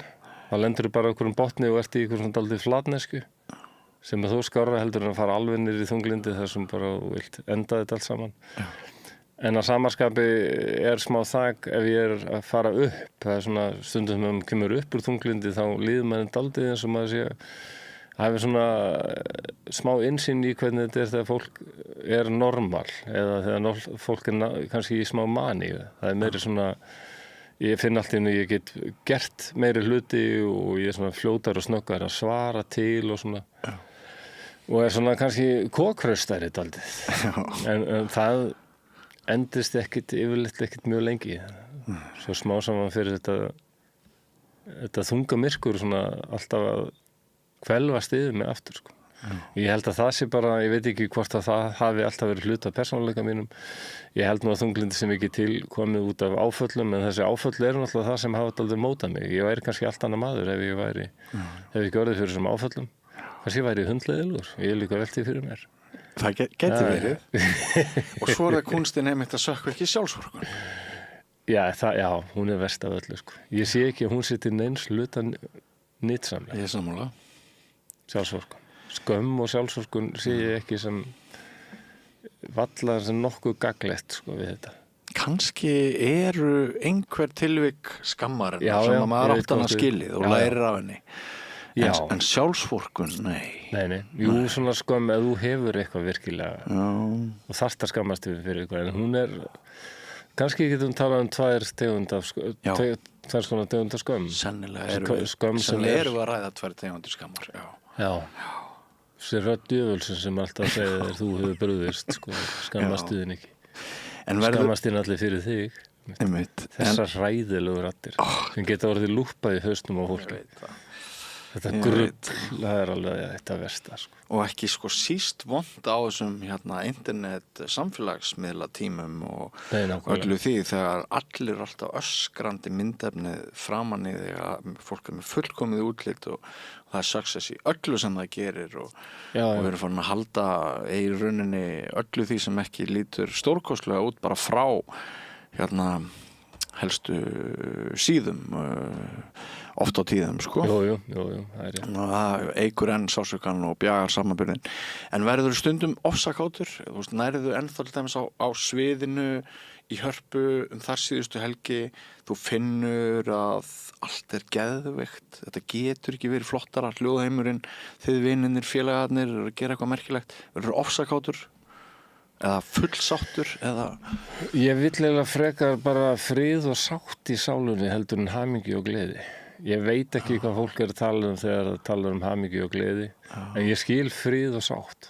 Mér finnst það, ég bara sáttur að finna það. Ég fann það bara á sviðinu, þetta gott, hljóðið gott, við erum rosalega vel æfðir og ég ætla bara að njóta þess að vera hérna. Þetta vil ég upplifa, sko. Fannst bæði frið og sátt? Já, það hefur alltaf verið það sem ég fyrst og fremst að leita að bara svona sáttur í sálinni. Ég veit ekki með hamingju og gleði, hvað er það? Þarna komum við annarri skilgreiningu, sko. Hvað er að vera hamingjusamur og gladur? Getur það ekki verið bara mjög misjafnt þetta fólki, sko? Jú, ég kannski að tala tilfinninguna þegar einhver efnabóðskap eru innra með manni, einhver líffæri, ég man ekki hvaða líffæri búið til hvað, búa til, senda einhverja svona gusu, sem til dæmis ekki adrenalín sem heldur kvíða, heldur einhverja aðra tegundur efnum. Já. Og maður bara finnur allt í einu hvað maður fær mikla orku og mikinn kraft og nú ég bara að lýsa einhverju persónubundu, það ekkert víst að neinir tveir séu eins, ég hef ekki hugmyndið það. Já, þetta nú ekki fjarri lagi, það vissulega einhver ákveðin orka sem umlykur mann á sviðinu þegar maður að spila, sérstaklega ef allt að ganga upp, finnst mér einhvern veginn. Og ég áður sagt að mér finnst eins og þunglyndið og kvíðin, þetta eru hálfgerða gungur, þau þora aldrei elda með henn á sviðið. Þannig að á sviðinu fannst mér ég alltaf vera bara ofsalega svona örugur. Það mjög sérstök tilfinning, sko. Rosalega þetta flott orðað. Ég rosalega skrítinn, sko, að ég finn aldrei fyrir sviðskrekk. Þunglynd og sko, en ef ég á að fara að hitta fólk eftir tónleikana, ég skítrættu við það. Já.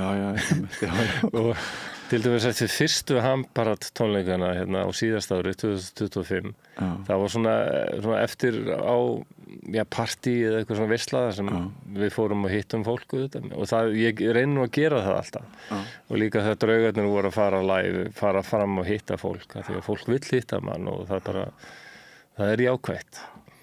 En það er samt þannig að eftir að hafa verið í 20 mínútur bara í þessu eftirápartíi, mér fannst að ég hefði getað bara að spila aðra tónleika strax. Af því að það er eitthvað svo mikið orka svo færð úr listinni. En þarna að vera í þessu skvaldri og allir að reyna að ná tala við þig. Ég var bara eftir 20 mínútur var ég svo þreyttur ég gæti allar staðið. Ég trúi því. Þannig introvert er ég, svo ég bara ég let 10 mínútur duga núna, það var allt í lagi. En þetta sýnir náttúrulega hvað allt skapandi hugsun, þetta orðalaga þunglyndi og kvíði eru ómiklar gungur til að þora að elda mig upp á sviðið. Já, takk fyrir það. Mér finnst það alltaf áhugavert, sko. Og það er eitthvað skrítið sem ég hef verið með ægilegt í mígrenikast og labbaði á svið og farið að spila. Og áttaði mig á því þegar ég kom að sviðinu að ég hef ekkert fundið fyrir mígrenin meðan ég var að spila. Það er eitthvað ótrúlegt sem kemur fyrir heilan. Þegar þú varst að spila, sko. Ég get ímyndað mér að fólk í ýmsu öðru upplifir þetta líka. Þegar maður að gera eitthvað svona sem, þetta er náttúrulega mjög mikið sem heilin að gera þegar ég er að spila músík, stendur fyrir fram að fólk, koma allar þessar tilfinningar á ég að vera hræddur við þetta fólk, allir sé ykkur sem ég þekki þarna og allir hljóðið sér nógu gott, það er svo mikið að gerast. Mani þetta nógu vel, í hvaða tón byrjar þetta lag, býtum við þessu kapli, að er hann núna, hvernig er talningin, þetta er alveg allt á fullu, en leið einhvern veginn, kannski er þetta bara svipað því eins og kafa. Mér finnst að þegar maður fer og kafar, þá bara eins og heilin hugsi að nú erum við ykkur svona umhverfi þar sem við þurfum að slökkva dálítið mikið á hugsunum sem annars eru á lúpunni. Já, en skattframtalið það er tekið niður, svona áhyggjur af einhverju gömlu sambandi, allt bara svona nánast allt nema bara við skulum bara vera hér og vera vakandi. Já, en munurinn... Það er ekki ósvipað. En munurinn á því að kafa allams einn eða að vera á svið í hljómsveit er náttúrulega sá að þið þurfið saman félagarnir að grúfa að synga, að ná þessum það er alveg rétt. Ná þessari töfra stund. Og það er svo göfun, sko, maður þarf að treysta á félagarna, sko. Og þetta er eitt af helst ekki kafa einn. Nei, nákvæmlega. Já, þú minnar, í því til því. Já, ég let draum rætast á síðast ári og fór köfuna námskeið og stefna að reyna að sinna því aðeins meira. Já, en sko, mér dettur líka í huga að þú mættir svona sína þér kannski aðeins meiri sjálfsmildi sem að sumum finnst hallærislegt orð. Mér?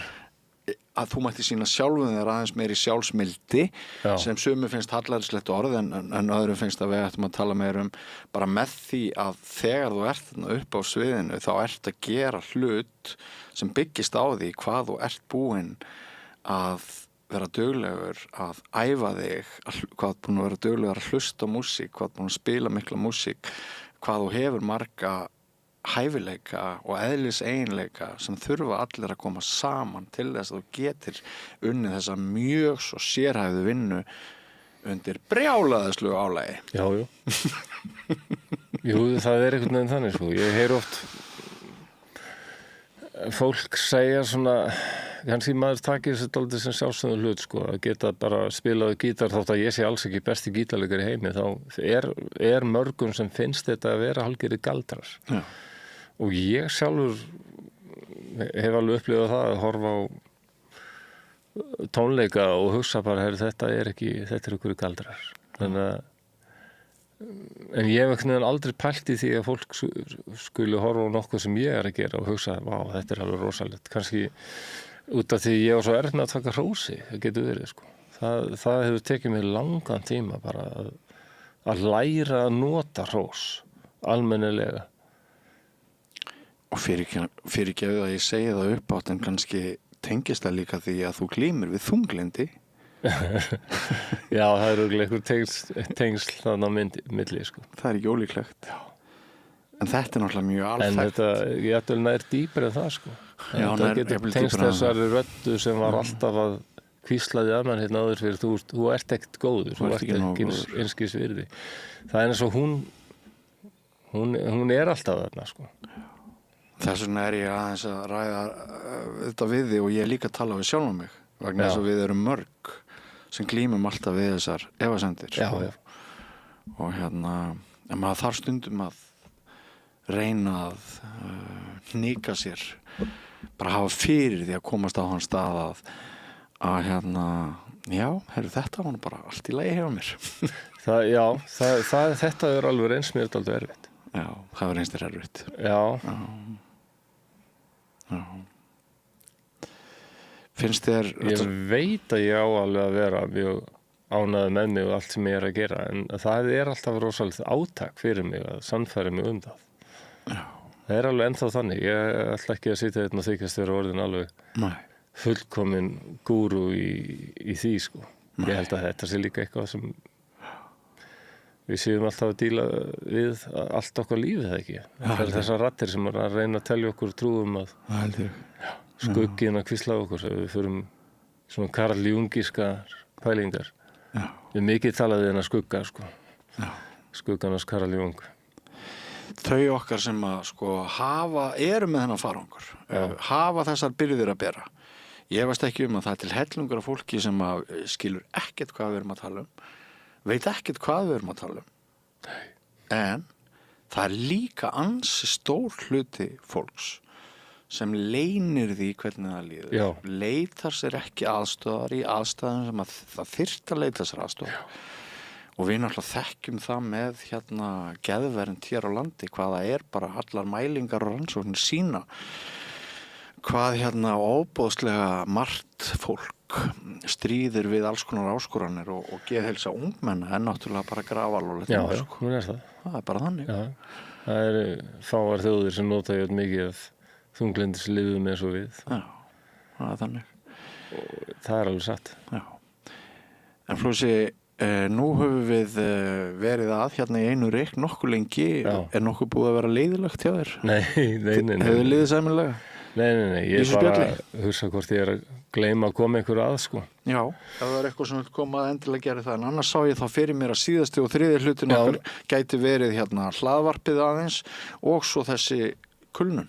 Já, ég held þessi búin að koma að, þessi kulnun er nú alveg, nú er ég, ég held ég vissi hvað þetta væri. En þetta er eitthvað svona fyrirbæri sem er eitthvað svona þunglindi af einhver annari stærðagráð en ég hef kynst áður. Og gengur eins og faraldur í samfélaginu. Já. Það geta allir fundið fyrir þessu. Ég held að fólk sem hefur nefnilega aldrei upplifað þunglindi getur lent í þessu. Það heyrir maður, sko. Þess vegna er ég svo spenntur fyrir því að hlusta á þig ræðum það og reyna að fálma svona, þótt ég veiti það að maður veit kannski ekkert en maður getur talað um eitthvað sem gerast og hvernig manni líður. Þannig að ég er mjög þakkláttur Flósi yfir að koma aftur í ef að segja næstu viku bara einhvern tímann. Þá erum við að tala um bara nútímann og svona upp úr þessari kulnum fór í mjög harða svona sálfræði meðferð og sem endaði því að fara að takast á við áföllu barnesku, þannig að upp úr kulnum er ég að gera það. En við töldum bara, ég og sálfræðingurinn minn, ráðgjafinn minn, að þetta væri bara ágætis tímapunktur. Frábært. Og væri sálfræðingurinn þinn sáttur við að þú sérst að spjalla við mig á þessum nótum hér? Já. Hún myndi alveg treysta mig fyrir því, held ég. Það ekki? Já. Klárlega. Einmitt. Það er bara mjög gjöfult að fá því Já, það er gott að heyra það. Maður getur orðið einhverju liði. Já, ég er mjög þakkláttur þér og ég hlakka til að hitta þig aftur í næstu viku. Við finnum út úr því hvaða virkadag í næstu viku við förum næst í loftið. Takk fyrir. Ég vona innilega að fólk hafi eitthvað gagn og gaman að því að hlusta á þetta.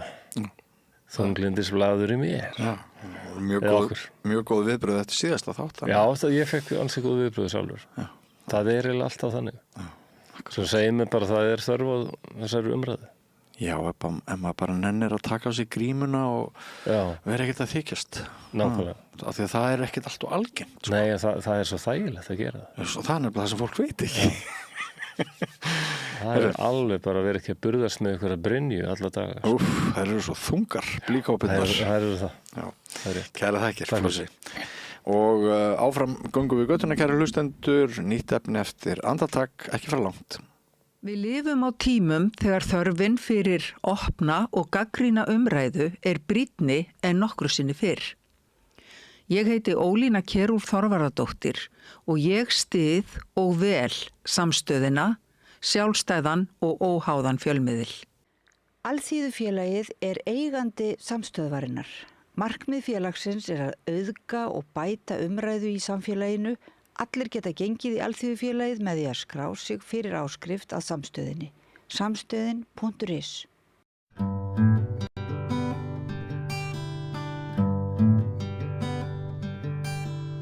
Já, komið þið sæl aftur og velkomin að Rauðaborðinu.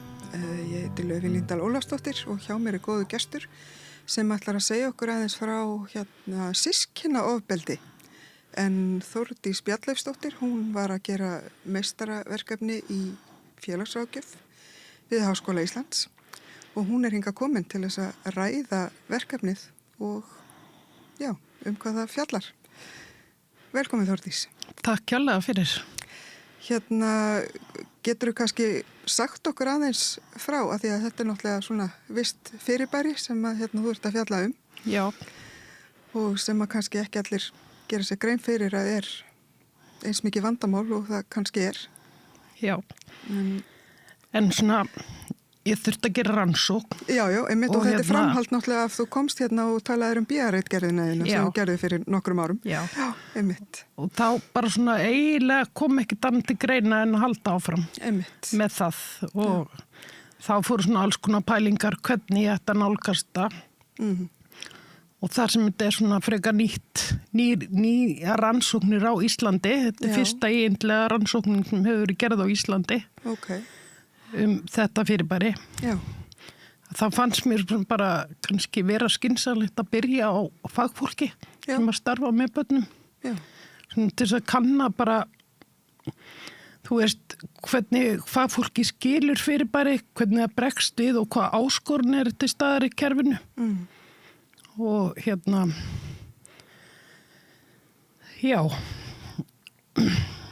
en svo bara ég er náttúrulega búin að lesa mjög mikið af rannsóknum þetta sem hefur verið gert út í heimi. Þannig að ég svona ég vissi alveg þannig laga hver ég var að ganga af. Þú veist, það var svo mikið í niðurstöðunum sem kom mér rosalega mikið óvart að því þeir bara samræmdust við það sem að gerast út í heimi. Já. Hvert varstu helst að horfa? Hvaðan voru þær rannsóknir sem að þú svona... Þetta hefur verið svona Svíþjóð, Bandaríkin, Bretland, Ástralía. Já, þannig að bara... Svona, já. En svona mestu rannsóknir hafa verið gerðar í Bandaríkjánum. Já. Og það svona, kemur inn allstaðar að það svona kerfislegu vandi. Þetta ekki orðið svona, kannski... Þú veist, það engin viðmið til. Hvenær þetta hægt að vera systkinátök eða eru systkinátök í stað bara venjuleg, bara venjuleg átök á milli systkina sem eru bara þroskandi og uppbyggjandi, skilurðu, og þetta verður ofbeldi. Þú veist, og það sem að kannski viðmælendur mínir voru oftast að spyrja. Þú veist, hvenar þetta orðið ofbeldi? Akkurat. Þú veist, þannig að það svona, þetta mjög svona óskýrt. Já, og getur þú sagt okkur hvar þessi lína liggur? Hvenar þetta svona eðlilegur, hvað eins og systkinarígur eða hvað það kallað og hvenar þetta orðið að ofbeldi? Það svona, nýjustu rannsóknir, þá svona verið að tala 4 stig. Og í þessum stigum svona tala við viðbröð á hverju stigi og alvarlegasta stigi bara þá þetta svona ítrekkað ofbeldi sem þá svona viðvarandi og kannski daglegt viðvarandi og þannig svona kannski valda ójafnvægi sem og það þarf bara að bregðast tafarlaust við því veita fjölskyldunni stuðning að þetta fjölskylduofbeldi. Já. Og svo svona næsta stig fyrir neðan þá eru svona merkjum ofbeldi að þetta kannski ekki viðverandi, þar líka bara veita fjölskyldunni stuðning, fræðslu, aðhald og svona, svo eru svona sem eru svona vægari stig.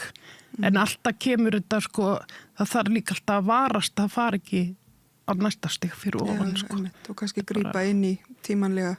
Já, einmitt. Hvað erum við að tala gömul börn? Þetta náttúrulega væntanlega að því að maður sér fyrir sér að kannski þetta getur verið eitthvað sem getur verið viðvarandi frá barnæsku og svo haldið áfram kannski upp eftir hvað það svo mikið talað neitt þannilega aldur. Nei. En það bara talað börn og þá ung börn sem þetta byrjar, svo bara viðhelst þetta upp, fram á fullorðins ár. Og þá bara oft þarf þetta barn, eða fullorðna barn, að stíga bara út úr fjölskyldunni sinni. Að gera svona, bara fjarlæða á milli. Já, einmitt. Af því þetta þá orðið lærð hegðun innan fjölskyldunar. Þetta svona, þú mátt sparka í þennan. Þú veist, og svo bara smittar þetta út frá sér inn í fjölskyldunar. Þetta vist á milli kynslóða. Og líka bara það sem að gerist þegar þú ert í þessari aðstöðu að jafnvel þú að því við viðurkennum þetta ekki opinberlega sem ofbeldi, við tölum ekki þetta sem ofbeldi, heldur bara systkina ást og bara systkini rífast og allt það, að það fær viðkomandi aldrei viðurkenningu á reynslunni sinni sem og það áttar þessi kannski ekki endilega á því að það bara verið að beita með ofbeldi. Það ekki bara ég sem svona ómöguleg og ger allt vitlaust og ég kann ekki og engi getur elska mig að því ég svona á hinsegin, heldur bara tekur þetta með sér út í lífið og bara líklegri til að fara í ofbeldissambönd, draga ofbeldi með sér.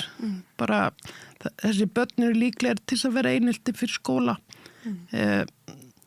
Þetta þessir einstaklingar eru miklu líklegri til að glíma við geðrænar áskonanir. Líkamleg veikindi. Bara hjart- og æðasjúkdóma og bara áfallastreituraskanir, þú veist, bara afleiðingarnar eru bara mjög alvarlegar. Já, ég verð svona smá forvitin með að því að þú talar einmitt svona fjölskyldu dýnamík einhverja þar sem að einn hafður út undan. Já. Er þetta þá, já, maður spyr sér líka hvar eru foreldrarnir? Já. Hvort að þeir eru örugglega náttúrulega misjafnt milli fjölskyldna, hvort að þetta eina barn sem beitir ofbeldinu sé kannski, þú veist, sér á parti í fjölskyldinu eða hvort að öll fjölskyldan sé að taka þátt í ofbeldinu. Er það eitthvað? Sko, þetta er náttúrulega svona talað að þetta þú veist, við höfum talað uppáhaldsbarnið. Já. Það er mjög, og svo eitt barn sem svona blóraböggullin. Já. Þetta er mjög algengt inn í þessum munstrum. Þannig að þú veist, ég er búin að lesa mér svo mikið til að þegar ég heyri uppáhaldsbarnið þá bara svona, þú veist, að hvaða leyti er það þá uppáhaldsbarnið, skilur. Já. Og oft er þetta svona, foreldrar oft gefa, sko, þessi merki að þetta barn er minna virði. Það töluðu líka það þáttekundir að þú veist, þegar þau eru að tala fjölskyldur, þá kemur oft svona í ljós að þau eru kannski 2-3 börn og þau eru búin að lýsa öllu börnunum sínum, kostið þeim og bara allt, skilur, og svo kemur eitt barn og þau eru erfitt með að sjá eitthvað jákvætt við þetta barn. Geta bara ekki svona við þá náttúrulega smitast. Það er bara, og þá er einhvern veginn búið að gefa leyfi, þú veist, og það er ómeðvitað. Og börn er aldrei sökina á þessu, þetta er eitthvað bara, svo líka bara svona, þú veist, það getur verið bara kannski bara eitthvað eitt ákveði í farið þessa barn sem að fyrir taugarnar á foreldrinu. Og þá er það kannski eitthvað sem foreldri hefur ekki sjálft, þú veist, það er kannski ólega glatt eða kröftugt eða bara hreinskilið eða eitthvað, skilur, og þetta bara fyrir taugarnar á foreldrinu og Þetta er náttúrulega ótrúlegt. Ég skynja það svolítið, þú náttúrulega talaðir við uppkomin börn sem höfðu lent í ofbeldi. Var það svona þinn hópur eins og þú talaði við eða? Nei, ég talaði við bara fagfólk sem er að starfsfólk. Já, einmitt, þú varst að einblína á fagfólk. Já, ég er að vinna bæði inn í barnaverndar-þjónustu og bara í félagsþjónustunni. Já. Og svona, þannig að það var svolítið fróðlegt líka að sjá þetta og þú veist, og þau töluðu öll það að þetta væri svona, bæði væri foreldrar hluti af vandanum. Þau eru bara ofta ekki dáta sig.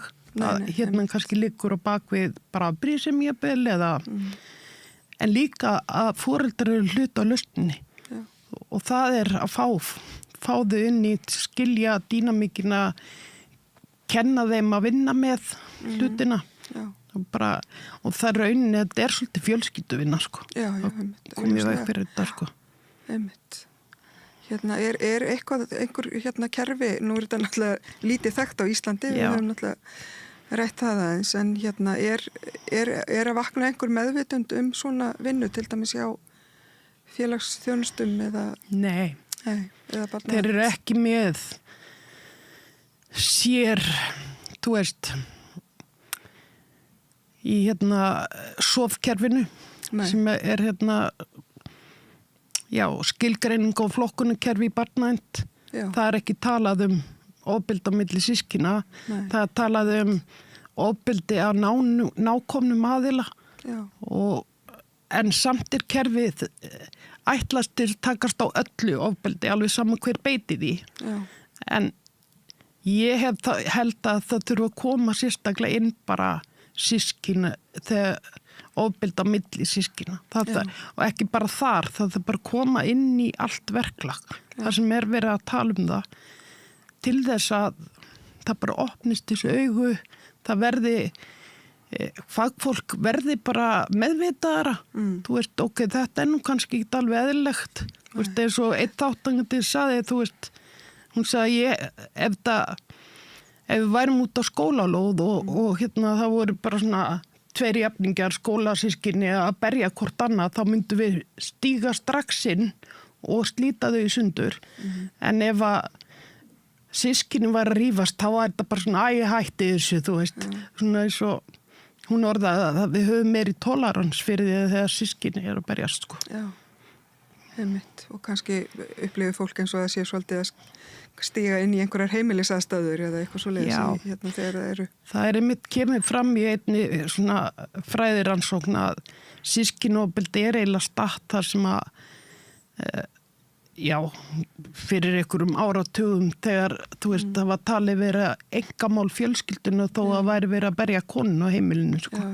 Þetta ennþá svolítið statt þar. Svolítið, já, einmitt. Þetta náttúrulega tegund af heimilisofbeldi þó að það sé náttúrulega. Já, en það náttúrulega alltaf flókið að grípa inn í þegar að það eru einmitt börn að beita önnur börn ofbeldi. Já, og líka bara svona í gegnum lestur minn að bara koma alveg svona huglegingar, sko, sem voru tekuð við fagfólk erlendis. Þú veist, að börn geta ekki verið beitt ofbeldi. Þau geta ekki verið ofbeldisaðili. Nei, einmitt. En þú veist, ef við horfum á þannig er þá enginn sem verður fyrir ofbeldi, þú veist, þetta svolítið, og það kannski heldur ekkit kannski vera að stimpla börn sem ofbeldisfólk. Nei, heldur þau samt að gera eitthvað rámt og það þarf að grípa inn í þess að leiðrétta hegðuna svo þau taka ekki bara áfram inn í lífið, sko. Algjörlega, sko. Þetta bara svona, þetta tilfinningaþrungi að því við erum að tala börn. Við viljum ekki setja stimpil á börn. Þannig að þetta svona akkurat. Já, en það eins og ég segi bara, það bara samt mikilvægt að við horfumst í augu þetta, viðurkennum reynslu þessara barna og þeirra sem eru orðnir fullorðnir og reynum að koma í veg fyrir svona, skilur að því að eitthvað stað þurfa að byrja, sko. Já, einmitt, algjörlega. En eitthvað hérna að því að nú eru kannski, þekkjast kannski einhver svona ferli sem eru til varðandi bara þegar börn eru að beita önnur börn ofbeldi. Já. Það veit ég einhver hjá Reykjavíkurborg til dæmis, einhver svona úrræði. Já, það bent alveg á úrræði, það þú veist, mann ég ekki alveg hvað allir úrræði heita, skilur sem að eru notuð í dag og það þekktu til systkini ofbeldis sem að, en þá var þetta orðið mjög alvarlegt ofbeldi þar sem að hefði þurft jafnvel að aðskilja systkini, búa sikkur heimilunum, eru viku hjá sikkur í fólkinu og skiptast á, þannig að þau fá ekki að búa sama heimili, sko. Þannig þau eru að greina þegar ástandið eru mjög alvarlegt. Og þá verið að nota svona akkur alveg dottið út mér hvað þessu úrræði heita, en það kannski ekki aðalatrið, en þau eru svo sannarlega til, en það sem að mér fannst hún áberandi, úrræðin snúi öllum þeim sem að beita ofbeldinu. Það ekki einst mikið til úrræðin fyrir þá sem verða fyrir ofbeldinu. Og það mjög áhugavert. Það mjög áhugavert. Því einhvern veginn þá náttúrulega ætti að vera vinna á báðum endum.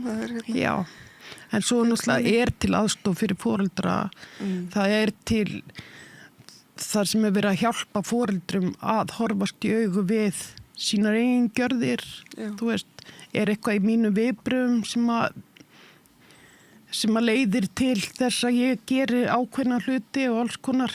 Svo náttúrulega koma hérna sign of safety svona, og gera öryggisplön og annað, sko, en það þarf náttúrulega fyrst að læra að skilgreina systkinofbeldi, horfa á það svo það komist inn í kerfið. Og það var svona að því að þáttökunni voru alla vilja gerð til þess að gera eitthvað í þessum málum, en eins og þú segir, við höfum enga þannilega verkfella og til þess að greina, þú veist, þennan andlega undirtón og andlega ofbeldið, þá þurfa þau ofta að fara bara eftir eigin, þú veist, kemur bara svona eitthvað hugbúð, hérna eitthvað. Svona skynja hvar vandinn liggur eða hvort það sé eitthvað aðtöðavert í gangi. Já, þau eru ekki með neina svona verkferla eða viðmið eða neitt til þess að vinna eftir til þess að greina. Og það náttúrulega svolítið, það vandi að hafa ekkert í höndunum. og þetta ekki svona einhvern veginn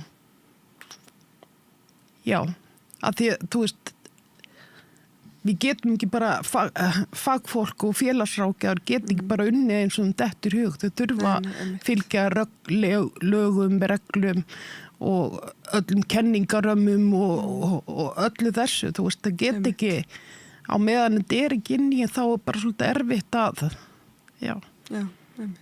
en allavega sögðu þær eftir viðtalið að bara að hafa farið í viðtalið opnaði fyrir eitthvað og sagði, við munum klárlega að fara núna í vinnun okkar með önnur augu við munum horfa betur í kringum okkur bara, þannig að þó að það væri bara svona lítið rannsókn þá virtist að hafa allavega opnað þeirra augu að þetta væri eitthvað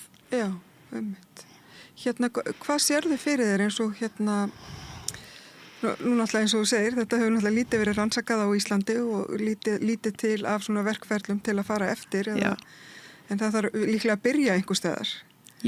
Hvar er, bara svo ég spurji mjög erfiðar spurningar, hvar er best að byrja?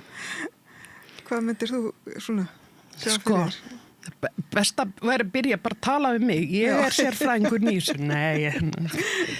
en ég held bara fyrst þurfum bara að byrja að skoða og taka þessi mál bara mjög alvarlega bara kannski fræðsla eða hefur eitthvað verið að veita fræðslu? Ég? Já, eftir Nei. Ég reynda bara, ég er búin að halda smá hjá barn- og fjölskyldustofu kynningu eða svoleiðis og það vakti alveg athygli og vakti svona til umhugsunar en það þarf að gera meira en það þannig að núna þarf ég eiginlega bara að fara í herferð og kynna þetta bara gert á þrjóskunni En fælst þetta kannski í einhverju svona fræðslu til fagfólks þá innan barnaverndar og félagsþjónustu og kannski skóla? Já, og í skólana og ekki síður í samfélagin vegna þess að við sem samfélag, við þurfum líka að hafa opin augu við þetta. Þú sér systkini vera að berja hvort annað, ætlar bara að samþykkja það? Skilurðu, ég er ekki að segja að maður eigi strax að hoppa upp á nefsér og kalla systkinaofbeldi að því eðli systkinaátök eru líka góð, þau þroska og efla seglu og þessi samningstækni sem við þurfum að kunna í gegnum lífi og allt það, þetta gerist í gegnum systkinasamböndin, sko. Það er bara þegar þetta farið yfir þessi mörk sem þetta verður mjög skaðlegt og bara þessar rannsóknum hafa verið gerðar út í heimi sýna það að þetta er algengasta ofbeldið á milli barna. Bara 50% barna sem að verða fyrir systkinofbeldi og það er bara að við erum ekki að viðurkenna. Það er eiginlega bara frekar sláandi. Já. En allavega þurfum við að taka þetta bara mjög alvarlega og skoða aðstæður barnsins. Við þurfum að veita fjölskyldunni allri aðstóð, ekki bara taka barnið sem beitir ofbeldinu og gera það að einhverju sérstöku vandamáli innan fjölskyldunar. Heldur, þetta er fjölskylduvandi. Þetta er ekki bara, þú veist, börn læra það sem fyrir þeim er haft. Þetta getur verið tengslavandi. Þú veist, ef þú tvorildur og þetta erfitt með að tengjast einu barninu þá er alveg líklegt að svona gerist þar inni og það þarf að vinna þá með hennar tengslavanda. Það er eiginlega svoleiðis ég myndi og ég er líka reyndar á því öllum barnaendamálum það þarf að vinna þetta heildrænt. Þetta er fjölskyldan. Það þarf líka að virkja fjölskyldukerfið í kringum barnið, ekki bara mamma og pappa og systkini heldur ömmur og afa og frændsystkini og þú veist, búa til svona öryggi fyrir barnið. Börn eiga að vera öryggin á heimilunum sínum, þau eiga að vera öryggi innan fólki sem elskar það, sko. Það er bara En nú hefur náttúrulega ýmislegt áunnist til dæmis í þó að maður myndi vilja sjá auðvitað meira í bara heimilisofbeldi almennt. Er einhver tæki sem að við getum nýtt okkur úr svona þeirri já, úr þeim málum sem að getu nýst í hérna í svona vinnunum með þetta. Ég bara veit það ekki, sko. Þetta svona ég held við þurfum að byrja að taka bara ofbeldi gagnvart börnum bara miklu alvarlegra heldur en við gerum. Algjörlega. Bara hætta að vera einhverja lufsur í kringum það að sé vera að beita börn ofbeldi, bara tökum þetta fullu hörku, sko. Já. Bara börn eru framtíðin. Já. Þau eru grunnurinn á góðu samfélagi. Já. Þannig að ég bara barnaverndarmál þetta svolítið svona komar svolítið triggerandi bara að því við þurfum að gera svo miklu betur fyrir börn, sko, og bara öllu leiti, þannig að ég veit það eiginlega ekki, sko. En ég samt sem áður talsmaður þess að við eigum að vera með fjölskyldu dómstól, sko, sem að tekur á málefnum, heilstætt á málefnum fjölskyldna. Já. Bara ekki bara senda þetta út í almenna kerfi og svo líða mánuðinur og ár og alltaf býður varnarlaust barn eftir einhverju hjálp, skilur og fjölskyldunar sem að þannig að, já, þetta eru rosalega viðkvæm og erfið málefni en já, einmitt, og þarf að stíga inn í líka með varfærni því að þetta eru eiga börn í hlut. Það þarf að vera, hvað maður að segja, konsistent, svona, hvað íslensk orðið við það? Já, svona markviss. Já, það þarf að vera markvisst, en jafnvel, þú veist, er það sprengjusvæði og þú getur ekki lappað bara eins og fíll þarna, skilur. Börn hafa tilfinningar og foreldrar barnanna hafa tilfinningar og þú veist, það þarf að taka tillit svo marga þátta. En þetta þarf að vera markvisst, ekki bara svona, já, ok, núna erum við búin að gera þetta og málinu lokið, en fjölskyldan samt ekki komin á neitt öruggt svæði, þannig að þetta svona einmitt. Er eitthvað sem að löndin sem að þú ert búin að skoða, er einhver kerfi þar sem að þú eða er einhver lönd sem við ættum að líta til sem eru að gera þetta vel, veistu það? Sko, það eru engin lönd að gera vel. Nei. Ekki að því þetta er ekkert orðið svona markvisst, þetta er bara meira búið að vera að rannsaka að þetta er fyrirbæri vissulega til. Já. En svo er bara verið að nota þessar hefbundnu aðferði sem eru til. Já. Þú veist, ég er ekki alveg búin að átta mig á því hvort að þetta muni þurfi eitthvað svona meiri sérvinnslur eða þú veist, eða er hægt að nota kerfin sem til eru. Já, ég meina, farsæld barna er óbúslega fallegt hugtak og svo vonandi mun takast vel, það er bara ekki komið reynsla á það. Það eru til alls konar góð úrræði fyrir börn og fjölskyldur, en þau eru líka til mörg slæm, skilur þau. Þannig að ég er ekki alveg búin að átta mig á því, svona mun það þurfa meira sérhafingu eða getum við nota það sem er til. Já. Svona, ég heldur komst langleiðina með að nota það sem fyrir er. Já. En við þurfum að setja systkina ofbeldi inn í textana. Við þurfum inn í orðaforðan. Við þurfum að tala um þetta, við þurfum að fræða fólk sem vinnur með börnum hvað systkinaofbeldi er, hvernig lítur systkina út, birtingamyndið þess, afleiðingarnar, hvað er til ráða. En mér fannst reynda þáttökundir komið með rúslega góða hugmynd og þau tölu svo mikið samt svona úrræðaleysi í kerfinu. Það er úrræðaleysi, það er vöntun á úrræðum, það er langi biðlistar í úrræðin. Svo kannski komast þau í úrræðin og þá eru þau of dýr. Þannig að þú veist, og fjölskyldur hafa gefnað þeim, þurfa að neita sér hjálpina og þá erum við að tala um svona hjálp áður en að barnavernd þarf að grípa inn í. Þú veist að því fjölskyldur skynja þó oft að eitthvað er að. og vilja leita sér aðstoðar án þess að orðið að barnavandamáli eða eitthvað stórvandamál. Já. Þannig að það komið með þess að góða hugmynd, þannig að svona fyrirmynd Bjarkarhlíðar, það því búið til svona fjölskyldu hlíð. Já, bara það sem fjölskyldur geta mætt og unni með sín mál þar. Sem að myndi vera þeim að kostnaðarlausu. Það náttúrulega algjört skilyrði.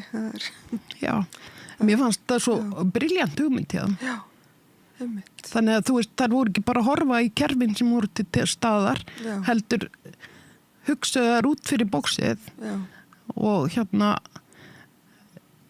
mér fannst það briljant hugmynd, sko. Já, einmitt. Ég held að þetta sé bara eitthvað sem að væri bráðinu sennilegt að hafa. Já, algjörlega. Það getur komið upp alls konar átök innan fjölskyldan, þó það sé ekki beint ofbeldi, þá getur það líka verið bara til að leysa vanda áður en kannski hann verður mjög alvarlegur. Já, bara samskiptavandi eða þú veist hvað sem það bara þú skynjir bara eitthvað skrítið og ég vil bara vinna með fjölskyldunum mína og koma okkur á betri stað. Já, einmitt. Og þetta þá líka, það náttúrulega yfirleitt líklega skólinn sem að svolítið kannski sem að svona til að spotta vandan eða hvað. Já. Þau sjá svona hegðunarmynstur kannski utan heimilisins. Skólinn svona yfirleitt þar sem að vandin spottaður. En þetta samt ekki þannig að skólinn segi, heyrðu, bara sískinu og bildi. Nei, það ekki þannig. Heldur bara barn í skóla sem að líður mjög illa. Það eitthvað bara, það óöruggt, það jafnvel að sína áfalleinkenni, þú veist, getur ekki farið í skólan nema að vera með öryggisteppið, þú veist, hvort sem er bánsi eða eitthvað annað, það sýnir jafnvel bara hræðslumerki annað, sem að skóli leitar þá til barnaverndar-þjónustu. Og þá svona kannski kemur upp í vinnslunni að barnið bara hrættu sískinu sitt. En eins og ég segi, það hefur kannski verið að greina það þá bara á mjög alvarlegum stegum. Já, veistu eitthvað bara, nú fyrir nú kannski að slíta þessu bráðum, en veistu hvort að þetta gerist helst í stórum eða litlum sískinahópum eða vitum við eitthvað um það? Hvort að... Nei, það ekki... Allan ef ég ekki rekist á það í mínir rannsóknarleit talað sískina fjölda og þetta bara mjög fjölbreytt,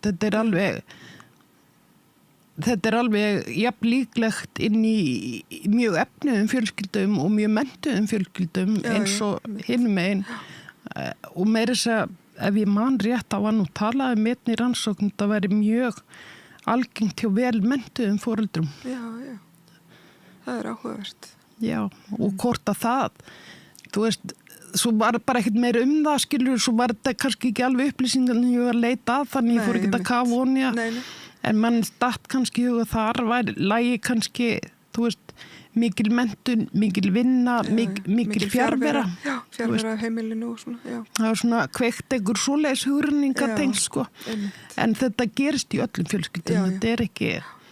Einmitt, ofbeldi getur gerst allstaðar í öllum stigum samfélagsins, eins og við vitum. Já, það bara rúlega, sko. Já, einmitt. En ég bara hlakka til að fylgjast með framhaldinu, þó þetta sé vissulega ömulegt mál, þá þurfum við úrræði og einhvers staðar verðum við að byrja, eins og þú segir. Já. Og ég ætla bara að hvetja fólk til að setja sig í samband við þig. Hvar getur það náð í þig? Bara inn á Facebookin mín gegnum Messenger eða... Þórdís Bjarleifsdóttir, þú átt ekki margar alnöfnur eða nokkuð? Nei, ég eina Þórdís Bjarleifsdóttir.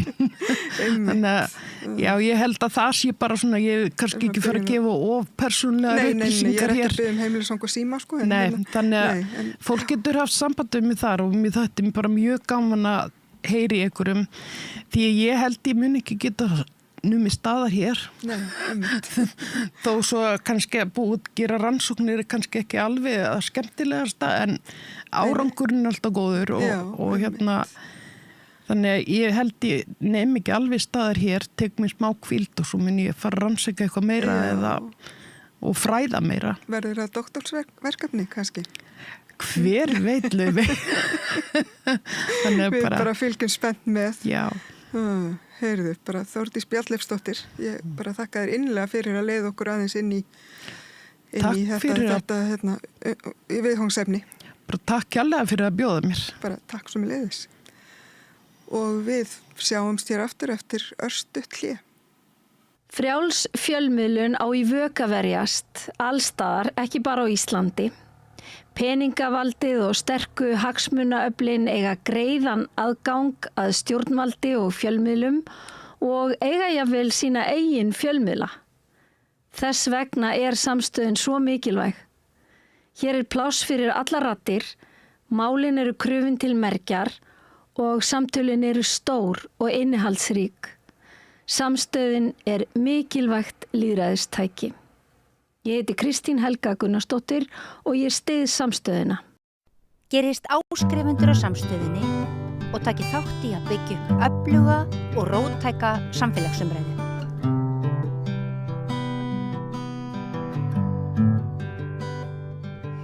Ég held að getum öll verið sammála það að það með dálitlum ólíkindum að hún Laufey okkar hafi helgina selt hátt í 16.000 manns miða á tónleika í Kúrnum. Hún nú bara fædd held ég hún 1999 hún Laufey og þetta eiginlega einstæður árangur að ég hygg en ætla nú að fá til mín hér til að ræða Laufeyju mannesku sem þekkir betur til hennar en ég. Hún heitir Andrea Jónsdóttir. Vertu velkomin. Takk fyrir. Þú ert dagskrárgerðar kona sem hefur fjallað tónlist hve lengi? Sko, ég fekk fyrst vinnu bara þegar þetta var bara gamla gufan. Já. 1972 held ég. Já, það ekkert annað. Já. Hvað langt síðan? Og þar á undan var ég náttúrulega bara að vera að lesa bara músík og vera DJ í heimahúsum. Þetta nálgast 55 ár. Ef hugarreikningur bregst mér ekki. Já, bara, þú mátt hafa þetta hvað sem Það heiður að fá því hérna í spjall. Við höfum aldrei áður verið í viðtali saman. Nei. En einmitt, maður er búin að hafa því í eyrunum alla þessa áratugi og ég Þetta var náttúrulega einokun í gamla dag. Já. Og ég mjög spenntur að vita, af því að ég veit að þú fórst á tónleikan í gærkvöld. Já. Í Kórnum. Já. Ég mjög spenntur að vita hvað fannst, ekki síst vegna þess að stundum heyrir maður eitthvað svona að þetta snúist bara markasetning og eitthvað svoleiðis. En hérna, ég held að þú sért ekki saman á því. Nei, hún bara svo mikil snillingur. Já. Og þetta eins og þú sagðir 2 kvöld og ég held að það sé alveg kallað upp selt, það hefur kannski vantað nokkra hræður upp á 8.000 hvort kvöld. En það ekki til að telja sko. Nei.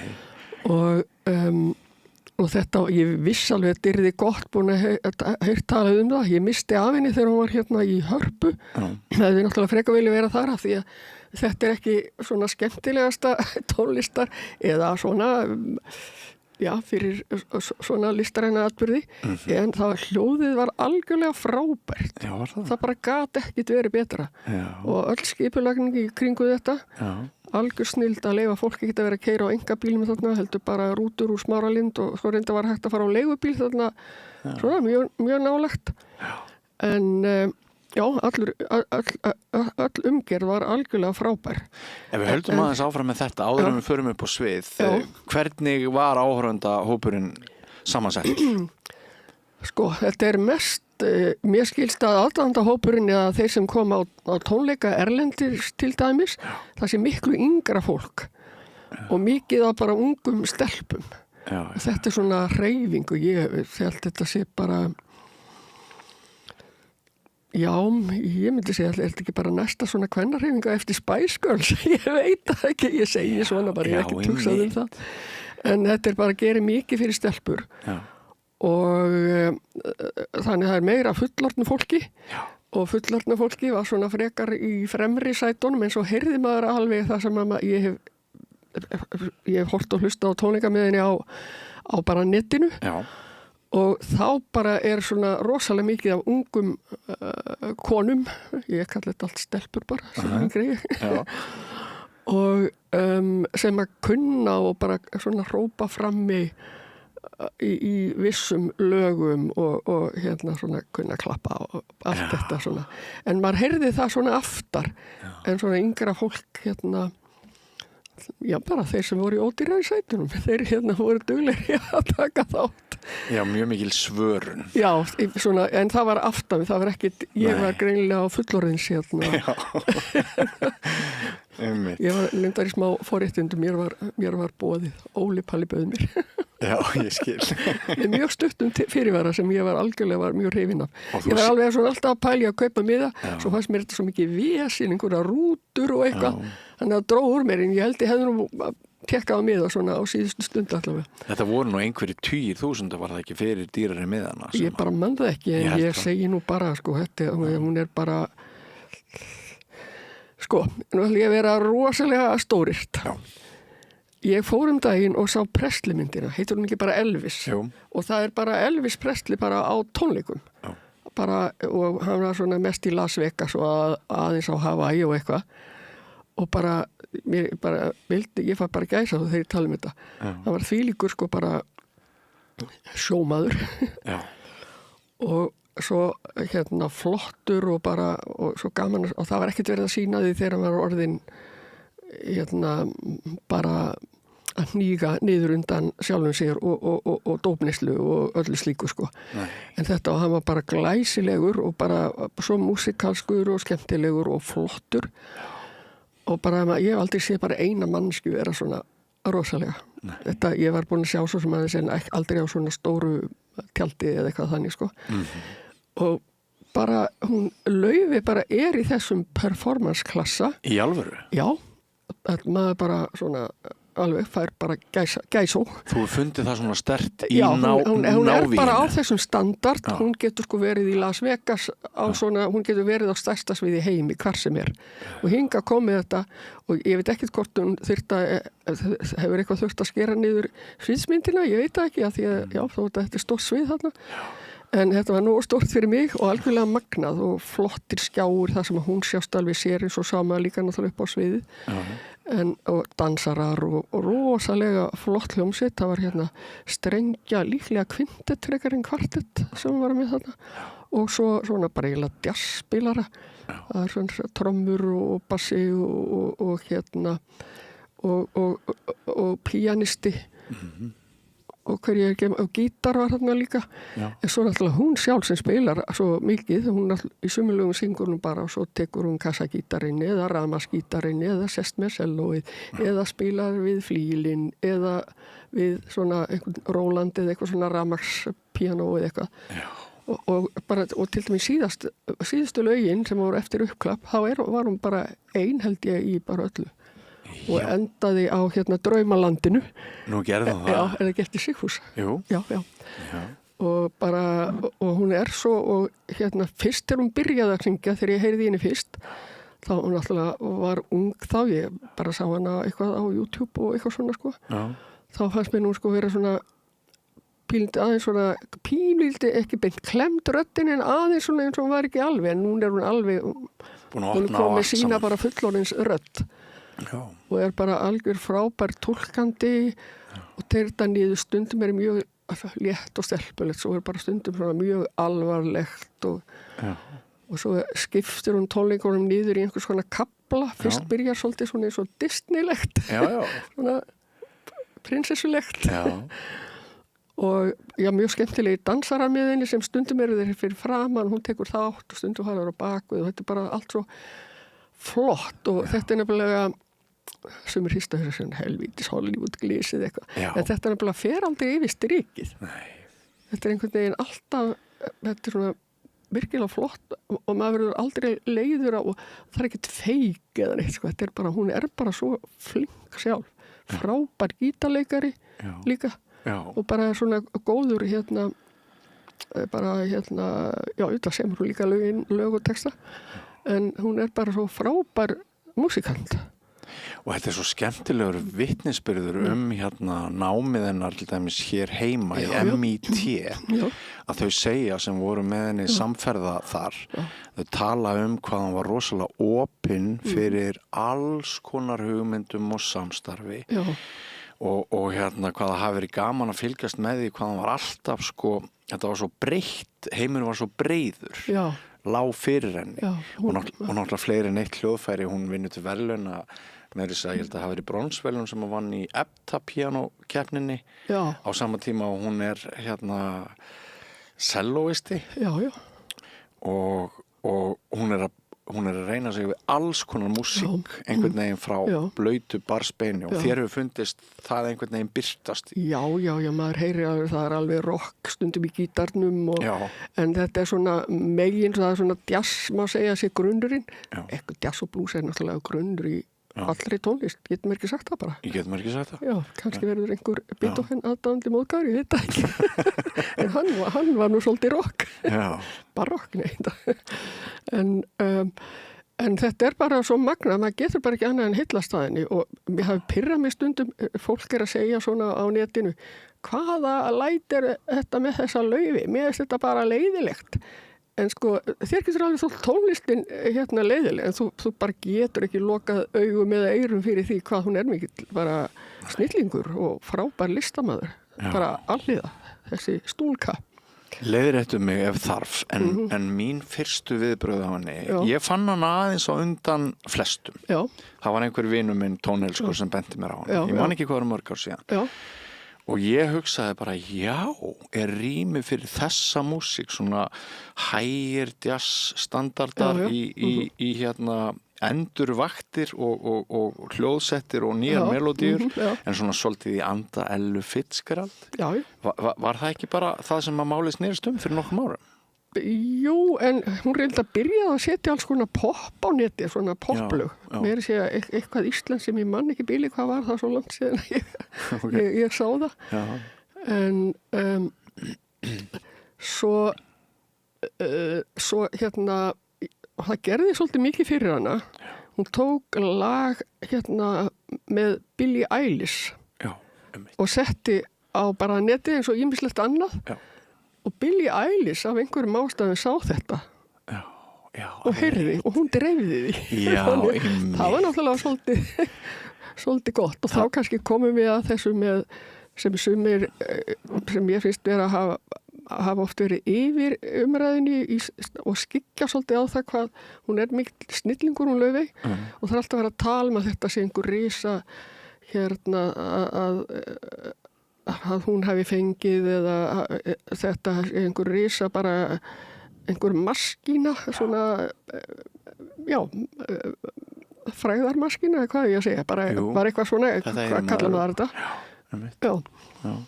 Og sem er stærra heldur en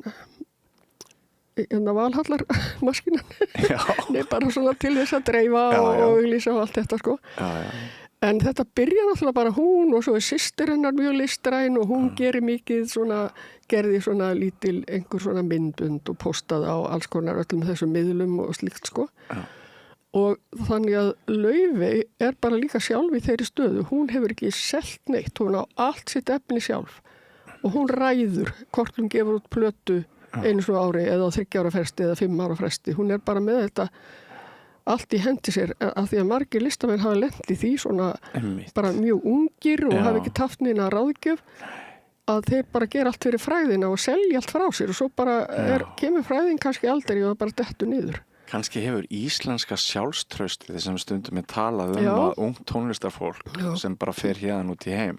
Kannski hefur það haft eitthvað að segja þarna. Já, gæti verið Hún hefur aldrei samið af sér. Nei, hún er bara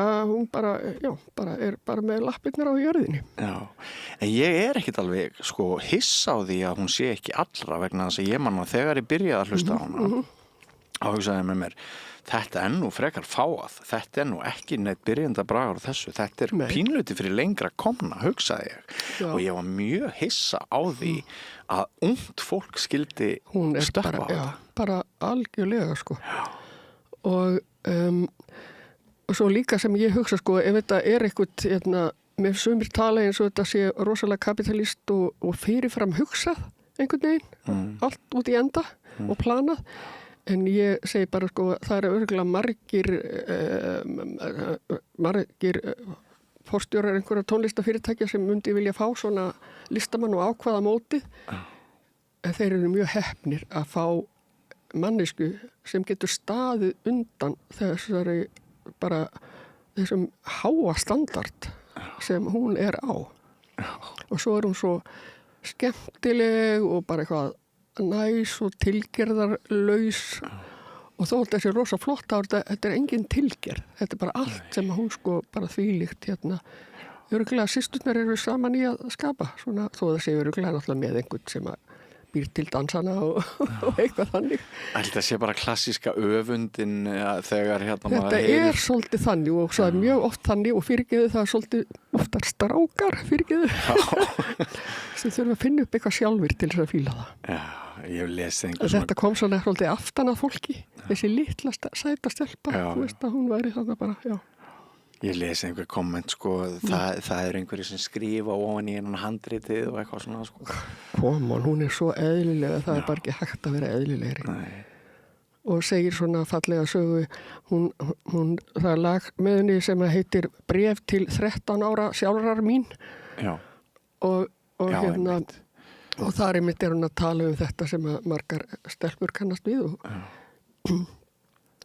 og kannski flestar, ég veit það ekki, það að vera, þú veist, ekki nóg sæt og aðeins og feit og fannst henni aldrei passa inn í náttúrulega með asíst útlit og allt þetta.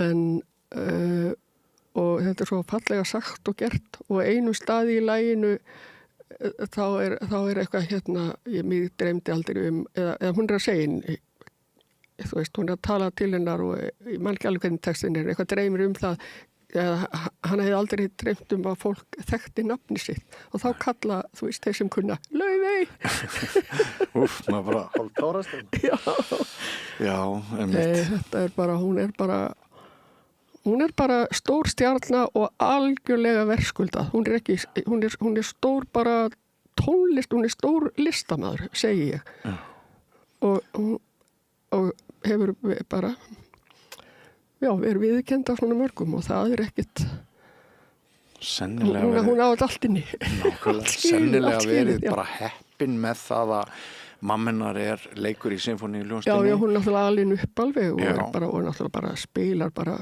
er bara rosalega flinkur spilari á hvað sem hún tekur sér í hendur og systir hennar líka mikill stuðnings bara þær tvær einhvern veginn og auðvitað bara heppin með sumt en fyrst og fremst bara þetta er hennar. Já, þetta er líka rosalega vinna. Þetta er rosalega vinna. Þannig að þetta er rosalega vinna nummer 1 og svo auðvitað þarf einhvers konar heppni líka en hún bara sjálf er svo rosalega heillandi. Já. Ertu til í að allavega svona ræða aðeins meira tónleikana á hverju byrja hann? Veistu ekki búin að gleyma því en það hefur verið eitthvað sem vakti sem kveikti salnum byrjaði á hverju byrjaði, veistu ég bara búin að gleyma ég þekki þetta ég kom líka mjög óvænt hérna til þín þú verður ekki sökuðum að fengi mikinn undirbúning og hálfgeir tilviljunni náði skottið ég er hérna í peysu sem við hefum aldrei vita hvort er náttfött eða vildfött en hérna, við séum þetta sé svona mitt á milli ég held að þú tækir því bara mjög svo skítur íspjörn en ok, svo ég umorið þá spurninguna byrjar hún rólega? Nei, hún byrjar frekar hressilega. Já, hún byrjar hressilega. Já, byrjar frekar hressilega. Það var þetta mjög, fallegt. En hún byrjaði á mjög þekktulagi. Já. Man ekki hvað var. En þú tekur fram hún á kaplaskipti þessu? Já, hún kaplaskipti og svo einn partur er það sem, eins og gamalt jazzband bara. Já. Sem spila svona á bara 3. eða, 4. áratugnum eða 5. eitthvað svolítið svo er svona þannig klætt og þá er bara þá eru þið bara ekki líkt á horn á sviðinu og kontrabassi og piano og trommari og bara, Þannig að þetta eru nokkrir ólíkir heimar. Þannig hún bara aðeins að neyja til jazzins svolítið. Og býr til nokkra ólíka heima þarna upp á sviðinu. Þetta alveg jazz og pop og smá rock í gítarnum eins og ég sagði og svona. Og svo hún bara, og hún býr til mjög skemmtilega texta. Svona alvarlega líka svolítið svona fyndna, gerir grína sjálfri sér og svona, hún bara virkilega flink bara á öllum sviðum. Og maður finnur það líka að þetta setur mann sjálfan í aðrar stellingar, virðing manns fyrir henni. Þú ert að tala um hljóðfærin sem þú skiptist á að spila á og þar meðal svona nýðþungt að spila á selló. Þú spilar ekkert fallega á selló og það eru í svona hafa ég veit ekki hver mörgum þúsundum klukkustunda, skilur þau. Hún einmitt vinkaði, hún sagði selláleikurinn hennar gamli var í salnum. Fallegt. Sigurgeir, ég veist ekki hvað hann heitir. Já, sá sem að fyrsti sellóisti núna í symfóníunni. Það gæti bara alveg verið. Já, einmitt. Já, þetta allt svolítið ásannlegt, sko. Já, þetta var bara algjörlega frábært, eins og ég segi, ég hafði mikla vendingar. Já. En vissi það ég gæti búist við þetta var einhvern veginn ennþá bara stærra. Þetta var gæsahúð. Og nokkur tár í restina yfir draumalandinu. Já, var það ekki. Og hún svo ófeimin við að takast á í svona djörf og óvænt verkefni. Bara náttúrulega. Já. Það nefnilega eitt sem hún hefur. Hún náttúrulega tónlistlega mentuð. Já. En hún líka það frjáls eins og varst að segja að kennarinn hennar hefði sagt að hún bara svo opin fyrir öllu og kann alveg hún kann alveg klassísku reglurnar en kann örugglega brjóta það líka, sko. Sennilega, já. Flippa svolítið út. Og hugsa þér, sko, ég ætla ekki að ræða við þig afleitu áhrifina þessu, ég ætla ekki að ræða við þig allavega ekki lengi, markas áhrifin eða sendi herra áhrifin, en pældu í því, sko, bara, að því það hellingur af ferðamönnum sem kemur til Íslands vegna menningar og hugsa þér áhrifin, sko. Og svo líka náttúrulega mér finnst líka algjörlega frábært að hún sem sagt kínverski aðrættin og íslenski hinna og mér finnst það eiginlega frábært sérstaklega í ljósi þess að það svo mikill rasismi á uppsiglingu að alveg sammála. Þetta mjög sterk blanda. Það mér finnst þetta algjörlega frábært. Og þú ert búin að nefna fyrirmyndarhlutverkið en gagvart stúlkum og allt það, valdeflingin. Já, en það var að mér fannst svona allavega fullorðnu fólki vera mjög bara jafnt af konum og köllum í salnum. Ég held að þetta veri svona mikið svona fjölskyldu eitthvað til þess að fara á. Og svo var líka litlar fínar stelpur og litli krakka líka. Og sumar kannski með slaufur í hárinu. Sumir rosa fínir. Já, og með töskur. Já. Sko, hún náttúrulega ekki eins og þegar U2 kemur fram. Hún ekki reið og augrandi og allt það. Nei, það þarf líka. Það þarf nefnilega líka, en það þarf Laufeyju. Já. Og hún hún hefur örugglega sína skoðanir. Hún hefur sína skoðanir. En hún svona meira í því að tengja okkur. Já. Það ekki? Hún bara með sína með sína bara tónlist. Og svo ég viss það, sko, hún náttúrulega það ung þegar hún byrjar. Fyrsta platan hennar stóra kom 2022 og þá var hún 23 ára, eitthvað svo leys, Hún búin að gefa 3 stórar, svo einhverja smáskifur. Og hún náttúrulega bara ung manneskja sem á eldist og hún sko örgulega eftir að eldast í þessum bransa. Eldast vel. En hún annarkoð 26 þessu, ég man ekki alveg afmælistæðin hennar. 99, nei, ég veit það ekki. Þetta svo lýgilegt. Hvernig hún fyllir þetta risavaxna hús. Eiginlega eins og að drekka vatn, 2 kvöld í röð. Og eins og okkur líður núna, þá þessi ferill rétt að byrja. Já, ég verið að segja þér eina sögu. Já. Hún stutt. Bara þegar hún var nýfræg, ekki orðin alveg svona risastór. Það gæti bara hafa verið 22 eða eitthvað. Þá hún á ferði út af húsinu líklega að fara í sjónvarpið. En þá var hún Rósa Birgitta sem var þá í Poplandi. Hún sér hann að labba. Rósa var inn í stúdíu bara með þátt. Þannig að Rósa snögg og hleypur upp og segir bara heyrðu, ertu til í að koma bara í örstutt viðtal við mig á eftir þegar þú ert búin í sjónvarpinu? Og þá segir Auði, já, heyrðu, gítar í húsinu? Og þá segir Rósa, já, örglega, það er alltaf einhverju tæknumenn með gítara í Ríkisútvarpinu. Og þannig að Rósa hleypur og finnur gítar og með gítar, svo bara kemur Auði og spjallar við hana og svo bara tekur hún bara gítar, þetta var rafmagnsgítar, bara tekur hann og spilar bara, hún sagði, ég veit ekkert hvort ég má gera þetta, en hún spilaði bara einhver topplag sem var þá sko, bara í beinni og bara alein. Og þá bara, guði hvað hún er flink, þá bara sá ég það alveg bara strax. Og mér finnst þetta svo hressandi að segja því hún er algjör andstæða þess sem öfundarfólkið heldur fram að allt sé skipulagt. Allt sé skipulagt og bara... Já, fabrikar eða einhvern veginn. Og einhverja, klippa hún í neglurnar og hún ger ekki neitt sjálf.